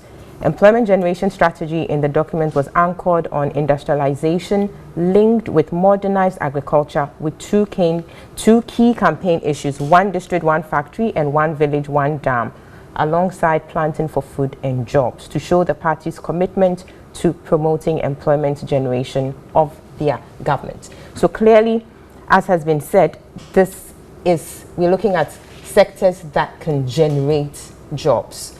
Agriculture, clearly here, industrialization, which is in the one district, one factory, and of course one village, one dam. Are we seeing these policies, you know, being implemented in a way that would yield, you know, the jobs we are seeking to create ultimately, the sustainable ones? Yeah, well, I always want to err on the side of practicality versus the theory side. Now, if we take some of the jobs that have been created, whether they are sustainable or not depends on the policy that is being anchored on. For instance, we are told that jobs have been created in the teaching field because of free SHS. now enrollment numbers are exceeding 1 million, and therefore they need more teachers to do this. Now, is the birth rate of Ghana going to fall? And if it's not going to fall and it's going to even remain the same, then it means that these jobs for the teachers will be there. So I don't see the non-sustainability. We also have, to a lesser extent, the school feeding program, which again is creating jobs for the caterers. It won't be sustainable for as long as that program is yes. So it will be if it subsists. But at the end of the day, sorry to cut you, Nana, you still have these jobs being created within the public sector, and again putting pressure on the public purse. Consistently, we've talked about the fact that, I mean, really, government, you should not be bogged down with the issue about, job creation and all of that. So move it over to the private sector. Let's get the private sector generate these jobs, and then government is free of these pressures. Because at the end of the day, the revenue that we get, little as they are, or it is, a chunk of it goes to paying wages. I perfectly agree with you. But even on the other side of this job creation is we have turned a blind eye to the job losses we have encountered in the banking sector. Now, these are 23 institutions that have had their licenses revoked yesterday. The jobs are all gone, and especially those who were in positions now identified as key management personnel. Even they may not have a job in the banking sector for the rest of their lives. So those are practical issues that we need to address. Unfortunately, we are not able to go into the job losses into some detail as I would have loved us to, because our time is up. We need to move on next to the next panel, which will be looking at the education sector. But thank you so much to my panelists here, Dr. Lord Mensah, Senior Lecturer UGBS, Dr. George Domfe, Development Economist, and Nana Otuo, a Champon, a banking consultant. We'll take a break. We'll be back shortly to look at the education sector and the reforms going on there. See you shortly. Welcome back. You're still watching and listening to The Key Points live on TV3, also live on 3FM 92.7 and online at 3news.com. Also on our Facebook page, TV3 Ghana. So we're moving on next to look at the reforms going on within the education sector, particularly looking at basic level education. Now, the guests to have this conversation with me this morning, from my extreme left, we have Mr. Michael Nsoah. He is the chairman of the Governing Council of the Ghana Education Service. Next to him is Mr. Charles Aheto-Chega. He is the former Director General of the GES, of the Ghana Education Service. And to my right, we have Mr. Jacob Anaba. He's the Vice President of the National Association of Graduate Teachers, NAGRAT for short. Good morning, gentlemen, and welcome to the show. It's good to have you here to discuss this very important subject of basic level education and trying to improve it. I'll start with you, Mr. Nsoah, being the chairman of the Governing Council of the GES. Tell us about, briefly, the ongoing reforms currently, that we are hearing about within the education sector, particularly with the basic level, where we now are told that basic education, which used to comprise the 6 years of primary school and 3 years of junior secondary school, is now being redefined to include secondary education, so that the end point of basic education will now be the secondary school. Tell us, briefly what that is about and how that redefinition, or why that redefinition. Okay. Thank you very much, and good morning to our viewers. Reforms in education comes or happens as and when we feel that the current education system is not meeting the needs of the country. And the recommendation is that every education system should be reviewed at least 5 years. Then you have a major review about 10 years when you use it for 10 years. So it's as a result, we are following the natural processes of monitoring and reviewing the systems of education, and then we are doing that in Ghana. So this has come, and some of the precedents are that the Sustainable Development Goals recommends that for development to happen in the developing countries, the minimum education should be secondary education. So we are not doing something just because somebody dreamt. Yes, the dream was there before this agreement was signed with the Sustainable Development Goals. So the government set to work, and so in line with that, we realized that it should be now and not 2030. No, they have set a target by 2030. All developing nations should ensure that their minimum education that they are giving to their youth or the children should be secondary level. So that's how we set out to do this. And to do that, you need to look at the curriculum. What was wrong with the curriculum? And we realized that first thing, you could not compete with the as happened with the teams and the what is it, the other one? PISA and so on, which is international, competition among nations to find out whether, we always talk of preparing children to be able to compete on the global market. We go for global competition and we fall flat. So all these considerations were taken into account for us to look at. So what is it about this reformed curriculum, if you like, that would, set the Ghanaian child on that stage to be able to be so competitive with any child coming from, say, Switzerland or wherever? We had to depart from the current system, which is what we call objective-based, and to adopt the standard-based curriculum. The standard-based curriculum, you need to ensure that you are monitoring the progress of the children or the performance of the children at every stage. So you don't wait to BEC when the results are released. Then we are all crying, oh, some people got 0%. Yeah. Why do you have to wait to then pronounce that they've got 0%? What happened along the way? So that is what basically is embedded in the standard-based curriculum. And that's why we are reading that along the line, we have targeted certain levels or points where we want to find out. It's not a national thing that, like BEC, that we're going to close and look at the P2. You are ending the first stage, what we call lower primary. Okay. Have you gotten all the skills and competencies that is required? When we use the term competence, it becomes very, very big. At least any child from P3 should be able to read and write. Therefore, you need to find out whether the children are able to read and write.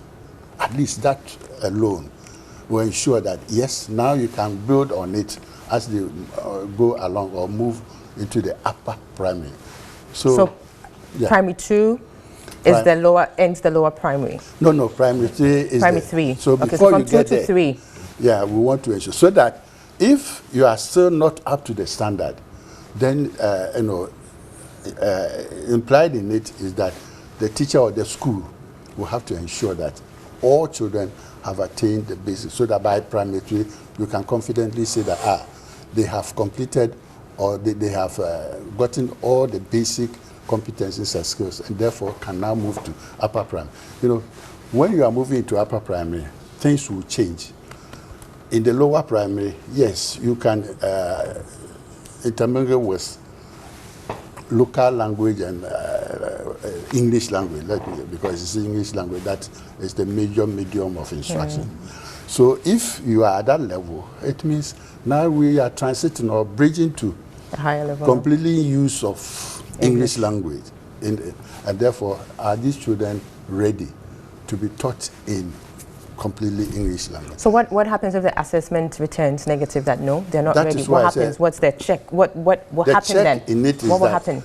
Teachers or the school will need to ensure that they provide remedial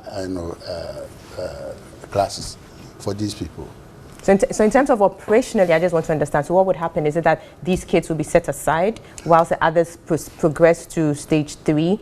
Or operationally, how would that play out? In any teaching situation, we say that children should be given individual attention. But if you have a 30 minutes lesson and you give individual attention, even 1 minute, it means you will not be able to make progress. But yes, you do the general teaching. But when it comes to going around to see whether they are doing the well, you spend more time with those who are not doing well. You know, because from all the records you have, you know them. So you spend more time with them. While, of course, casually you know the people who are hardworking or who are fast learners. So, and then you can give them even more work, those fast learners, while you make sure that you can bring these people at least to pass. I mean, it is not possible that everybody is going to be an excellent student, but you need to pay more attention to those who are struggling so that at least when they struggle, they can come to a level where they can pass. Very well. Mr. Chega, what do you make of this the proposed, reforms which would see the standard-based assessment, is that what it is, come in to take over from the objective, based curriculum? I was trying to get an understanding as to how operationally, trying to, if you do the assessment at primary 2, and some students or pupils are found not to have, made it, what happens to them? They're repeated, another batch comes to join them, and then, or what is it? Because I'm trying to understand exactly how, it would. But let me hear from you. Yeah, okay. So a lot of what Mrs. Swan said is exactly what it is. Sure. And it's in line with, like you said, at every point there is a need to go back, do some reflection. Is our education system meeting the requirements of both the nation and the global system, and ensure that you inject the necessary corrective processes to ensure that our children get value for education. So that is essentially what this whole reform is about. And I think that to all intents and purposes, it is right and fit for purpose. The very interesting shift in the standard and objective system is that this time round, teachers would be required to pay more attention, and children will be more engaged within the classroom setting, so as to ensure that they get the most of what is being required. So I gave an example. By P3, every child should be able to read and write. Sure.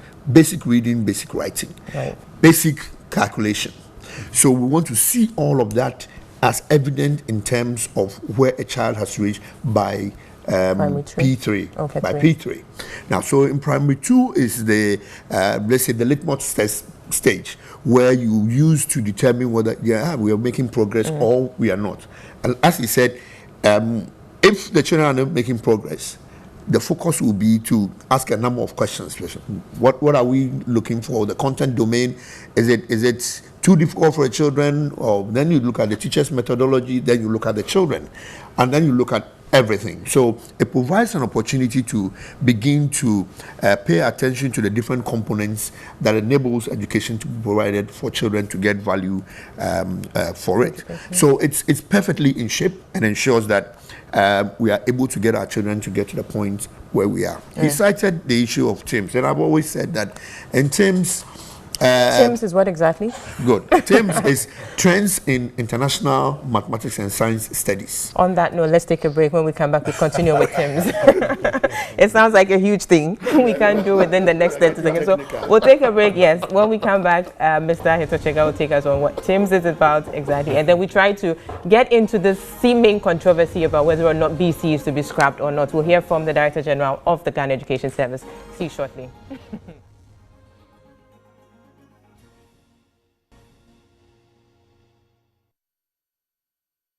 Now the BEC, we are not scrapping BEC. As we speak now, the curriculum is for KG1 to primary 6. So it has nothing to do with BEC as we speak now. You know, but the new curriculum also comes with assessment pack. And we have indicated that we are going to have national assessment at various levels. Primary 2, primary 4, primary 6. We are even yet to develop the curriculum for JHS and then SHS. So you cannot just say that you are going to scrap until you develop that and you know the kind of assessment that you do. That is when you make decisions on that. So we are not scrapping BEC. And then also, we will still be having our end of term exams. So you had the voice of the Director General of the Ghana Education Service, Professor Kwesi Opoku-Amankwah there. I think his statement there would bring some, if you like, finality or certainty to this seeming controversy that was raging earlier on in the week, whether or not the basic education certificate examination was going to be scrapped. And I think that came from a statement that was made by the Executive Secretary of the National Council for Curriculum and Assessment. And I don't know if it was a misrepresentation or miscommunication or whatever it is, but it seems that controversy came up. But we do have Professor Opoku-Amankwah saying that it's not going to be scrapped. But I know we have Tim's on board we need to talk about. But, but yes, but picking up from Professor Opoku-Amankwah's issue, I think the controversy came up on the back of the redefinition of basic education, because if basic education now is going to include secondary education, then the question is what becomes of BCE, because BCE usually would come in at the end of GHS and then going into SHS you would come in.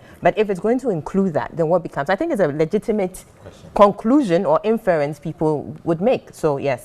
You're very right. It's been one of the things that a lot of people have been discussing around the whole redefinition of basic education. But it's important to see and understand what the different stages in the basic and secondary education stand for. Okay. And we've talked very much about the issue of assessment. You'd need a lot of assessment to be able to ascertain the levels of achievement of the children going forward, if you want real value in terms of education attainment. Now, so at the JHS level, and again, because of the way we have structured our transition into secondary school system, it then asks a lot of questions as to how are you going to get children to go into secondary schools. Yes. If you say that it's a continuum. Now, if that is the case, then you need something that will be able to allocate. Sure. Preferably, if some of the propositions that were made earlier on about our education system concerning ensuring that people will learn to attend schools within their geographical space and their districts and the areas where they live. If we had held on to that and built a lot of schools around, let's call it now, they call it communities, then we could have suddenly said, yeah, we could scrap the BEC, you still go to secondary school.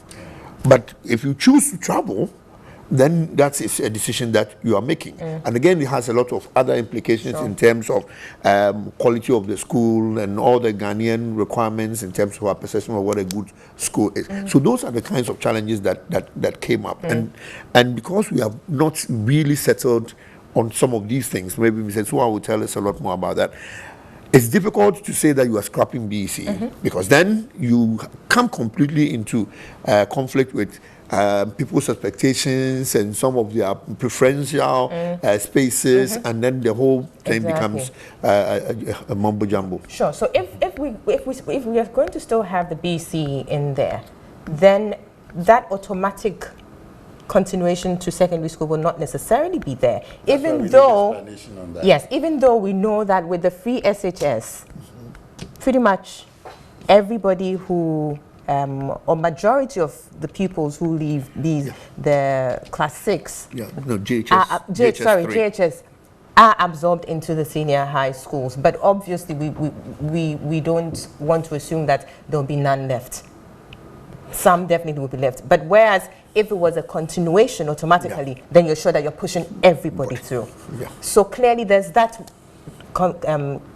distinction or that clarity we need from Mr. Nsua. So please, I will come back to you, but let me quickly go to Nagrat, a key stakeholder in this discussion. Your thoughts. You have lauded the reforms that are going on because you think it's obviously a good thing for the sector, but help us understand exactly how this is going to work.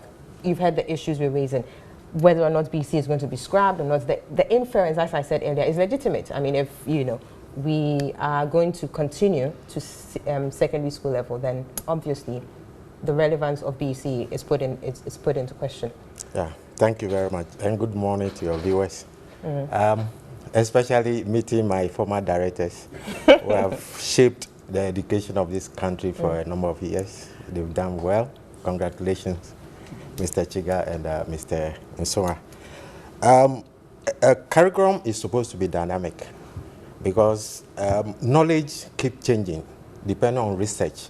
So if there is a new research that indicates that we need to move away from a particular way of doing things, and that is exactly what we are looking at, moving from the objective way of doing things to the standardized form, which is good.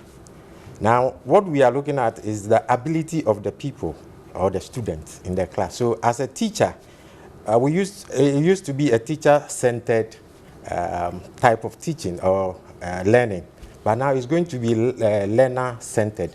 In that case, the student is going to construct the concept that is taught. You are not going to be the one that will feed. The teacher is not going to feed the people the concept, but the student or the pupil is supposed to construct the concept by himself or herself. So with time, you begin to realize the abilities, capabilities, the skills that individual people or students have, and then you develop it. You develop it along the line. So what we, like Mr. Chiga said, if we had community-based schools linked to the secondary schools, then there is no need for BEC, because immediately you can go to the school nearby and get the information of your people and decide where to place them. For example, if a student is very good in mathematics, then you know that this student must go to the sciences. So it becomes easy. But if the student has to travel to a school which is far off, then there is a need to assess and know the abilities of the student to place him. So as the Director General has said, for now, the BEC will continue. But as we develop, we need to change, because the BEC puts so much tension on our people, which is not the best. It's chew and pour kind of thing. Teachers just want to prepare the students for examination. They don't look at the abilities of the students to enhance them, to encourage them to come out with their best. Now we are looking at a people who is holistically developed. He's confident. He is able to construct his own ideas, formulate his own ideas, and come out with solutions to issues in his communities. And that's people or students that we want to develop must be capable of also making his own construction, not what the teacher has told him or her. He has to decide based on the information he has gathered and make informed decisions. I'm struggling to understand this. Yes, in the sense that, yes, so you are constructing your own concepts. And so are we saying that we're not going to have examinations at any point, even from one stage to the other? How are we going to determine the progression of from one level to another? Alfred, I just said, yeah, that is basically what we are talking about. But it is not a law now. It's only when the law is passed in Parliament that now the structure of our education system is that all children who enter the KG1 will not end at JHS3.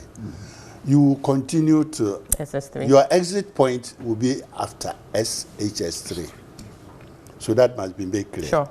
So the question is, so what happened between the transition from JHS3 to SHS1, which we have BEC? Yes. Because the BEC certificate, there you are going to get a certificate, or you are going to continue. Yes, you will still have a certificate, but you will still continue. And that is where we use the term, the selection. That is where you select. Yes, we will still be selecting, but you will not get a certificate. You will not get a basic certificate at GHS3. Your basic certificate will not delay SHS3. and get it at SHS3. Yes. So So what happens? So what happens between what we are used to? Exactly. The transition between JHS3 and SHS1. The BC, maybe I now realize that maybe he used the term scrapped, and that has frightened many people.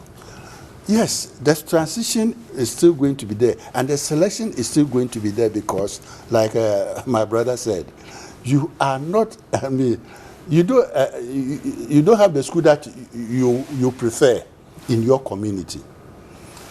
Maybe the school in your community may not also offer the program that you wish you, and therefore there should be a sort of selection exam that will satisfy your choice, and also satisfy your preferred program, and that is what will replace BEC. No certificate, but a system of sorting out who goes where, and so that all your needs, all your. So really and truly, if it's about certification or the act of giving or that piece of paper that is given, if it's just that, what has changed really? No. So nothing has changed. It has changed. It has. As I said, no, the certificate will be given you at the end of SHS3. But you still take an exam. Good. You will take an exam to be recognized internationally. You need a body. So WAEC will still be conducting this exam for us. But they will not be awarded. What will it be called? Or you don't have a name yet? Pardon? No. Pardon. It's not a basic exam. But it is a selection exam. Okay. We don't have a term yet because we haven't finalized the curriculum for JHS3, junior secondary and senior. Would it involve the number of subjects that the pupils did? And all those. So that's what I'm asking. What would change about it then? Until that is final, yes, we have some idea about how many subjects. I mean, we have been talking about this since 2007, years away, after the Anna Mohammed report. Sure. We actually had an idea how many subjects these children were going to be content with, but we are still working on it. And because the reason why we haven't finished is that we have also recognized that people choose programs and get very good results, but when it goes to going to the tertiary level, sometimes they say, "Oh, your combination, we don't have any course for you," and that is worrying. You have got very good grades in the subjects. All the subjects have been approved. And yet, when it comes to combination, the tertiary institutions will not allow. For instance, you want to go and do agric in many of the universities. They will tell you, if you haven't done chemistry, physics, and biology. So all the things that you did, I mean, your A1s or Bs and so on, so we need to, we started the negotiations to sit down with them so that we have a formalized combinations that everybody who has anything, because in other countries, in advanced countries, I know somebody who did arts and yet ended up doing medicine. Because there's a certain fundamental core areas that everybody has. Once you have those core areas, you can branch to any. So it's not about BEC, it's about a selection exam. Certainly it will not be in the form of BEC as we have now. But it will still be conducted by WAEC, you said. Because you need an independent body to do that for you. And you don't leave it to the teachers who maybe because of the human factor. Sure. We'll take a break at this point. When we come back, we go to Mr. Ahetochega and and Jacob Anaba for their perspectives as well. See you shortly. Welcome back. So we are in the very final and stages of the show. We are still looking at the reforms currently ongoing with basic level education, which is to be redefined to include secondary education. I will turn to Mr. Ahetochega here for more perspectives on this as we try to unpack and deconstruct what this whole reform is about. I think it has more to do with people changing their current understanding of how the education system has been functioning. Now, so I identified a number of concepts here. There's a concept of repeat, most people's favorite subject. There's a concept of pass, and also the abominable concept of fail. Now, in the reform process that we're going through, all of these things will become a thing of the past. Now, people immediately are beginning to say, hey, then how would we determine how people are going? You'll discover that in the initial discussion that Mr. Suma made, and even from the Director General, there are stages where a continuous system of assessment is taking place. Now, that continuous system of assessment is to ensure that the children are meeting the required standards, and of course we use the word competencies, throughout the system, so that they will get to a certain point where we can deem them to be going. Right. Currently, there are children who are in school who may even get an average of 45 marks. And they are repeated in certain schools. I mean, 45 is not repetition. It's not a repeatable mark for a child who is growing and needs a lot of support to get through. But people love to see their children, oh, my child didn't do 45, stay in the same class. And then the other psychological things happen.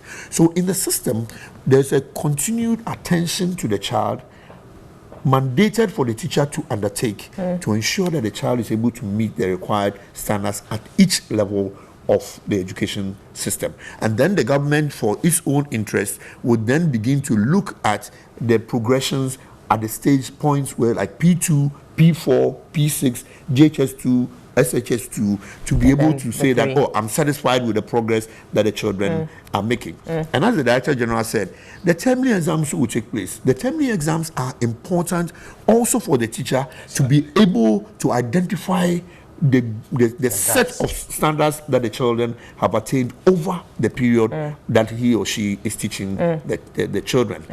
So it doesn't take away anything. Everything will go normally.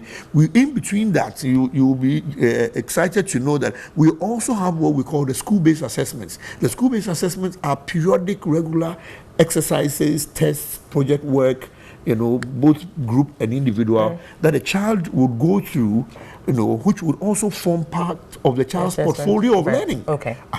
So all of that are taken together as a whole and used to, provide evidence that the child has reached a certain level of attainment, and then would clearly this would require a certain kind of orientation for the teachers. I mean, definitely, so and I think that's what it's happening now. It's happening very well. Happening so now, some reorientation right. for them to be able to get, and obviously, so that will come to you, Nagrat. I mean, so how is the GS or the ministry, for that matter, working with you, engaging your members in respect of this new curriculum? Yeah, thank you very much.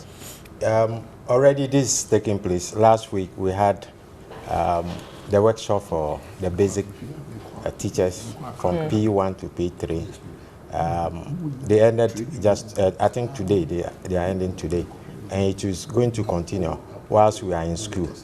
But we need to continue to do it because this program is being run is taking effect from September 2019. Yes. So the September 2019 or 2019-2020 academic year. Yeah, that is why the teachers are going through the training to understand the concept and also help. Because what we, like directors have said, every individual is given, or nature has endowed that person some abilities. And education is to enhance that ability, to open that ability for the person to function within the society well. And that is what all education is about. So the student that is put before a teacher, you are to determine that ability and help the people. So along the line, like they've said, if a particular people is, you realize that the people is not doing well in a particular area, then you suggest some other area for that particular people. Call the intervention. Yes. So there are. So for example, if a student is not very good, you ask the person to go for some trade because of the level, and you know that the person is very good in that area. So the teacher is to direct the ability of the student and ensure that it is well enhanced and developed. Very well. And that is the role of the teacher in the class. Exactly. So again, my question has to how class sizes, because this would require serious interaction. You can't be looking at huge class sizes for such a curriculum, unless I'm mistaken. Yeah, in Ghana. But we need to be wrapping up, so... in Ghana, ideally or officially, our class sizes should be one teacher to 35 pupils. But we don't have that. So we have sort of playing around 40. But you don't get this situation. Sometimes in an area, because of the numbers and compared to the facilities available, yes, you can have classes way beyond 60. Exactly. These are some of the information that we pick in to make sure that we reduce the number of, we reduce the class sizes to manageable levels, at least 40. At least 40. Because otherwich we won't necessarily get... Yes, because if you have a class 60, 80, it doesn't make sense. Yeah, because then it will have effect on the learning. We have 2 minutes to wrap up. Let me say something. I think there's a certain component that we haven't touched on. Maybe next time. Maybe next. We definitely need to dedicate more time to this. I just raised this. Yeah. I think that part of the reform agenda in terms of the education of our children would involve parents very seriously. Sure.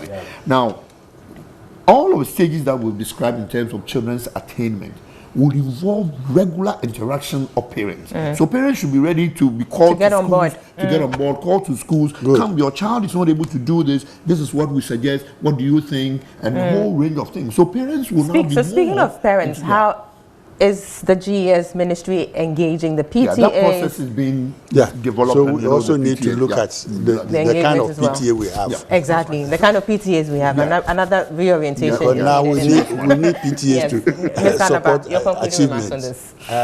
If you look at the new curriculum that we have in 30 seconds, it says education is the key for the development of this country. Right. If We've that been is saying true, that for the longest time. Yes. If that is true, those who model the key, who are the teachers, must be seriously considered and then motivated enough to ensure that the key is the best key that is developed. Exactly. Yeah. I mean, I'm sure your folks wouldn't be happy if you didn't say this. So good job, Dan. Thank you. So thanks to you, our viewers and listeners, for making the day with us, and thank you to my panelists, Mr. Michael Nsoa, he's the Chairman Governing Council of GES, Mr. Charles Ahetoshega, former Director General GES, and Mr. Jacob Anaba, Vice President of NAGRAT. We'll be back here in 7 days. Have a good weekend. Bye-bye.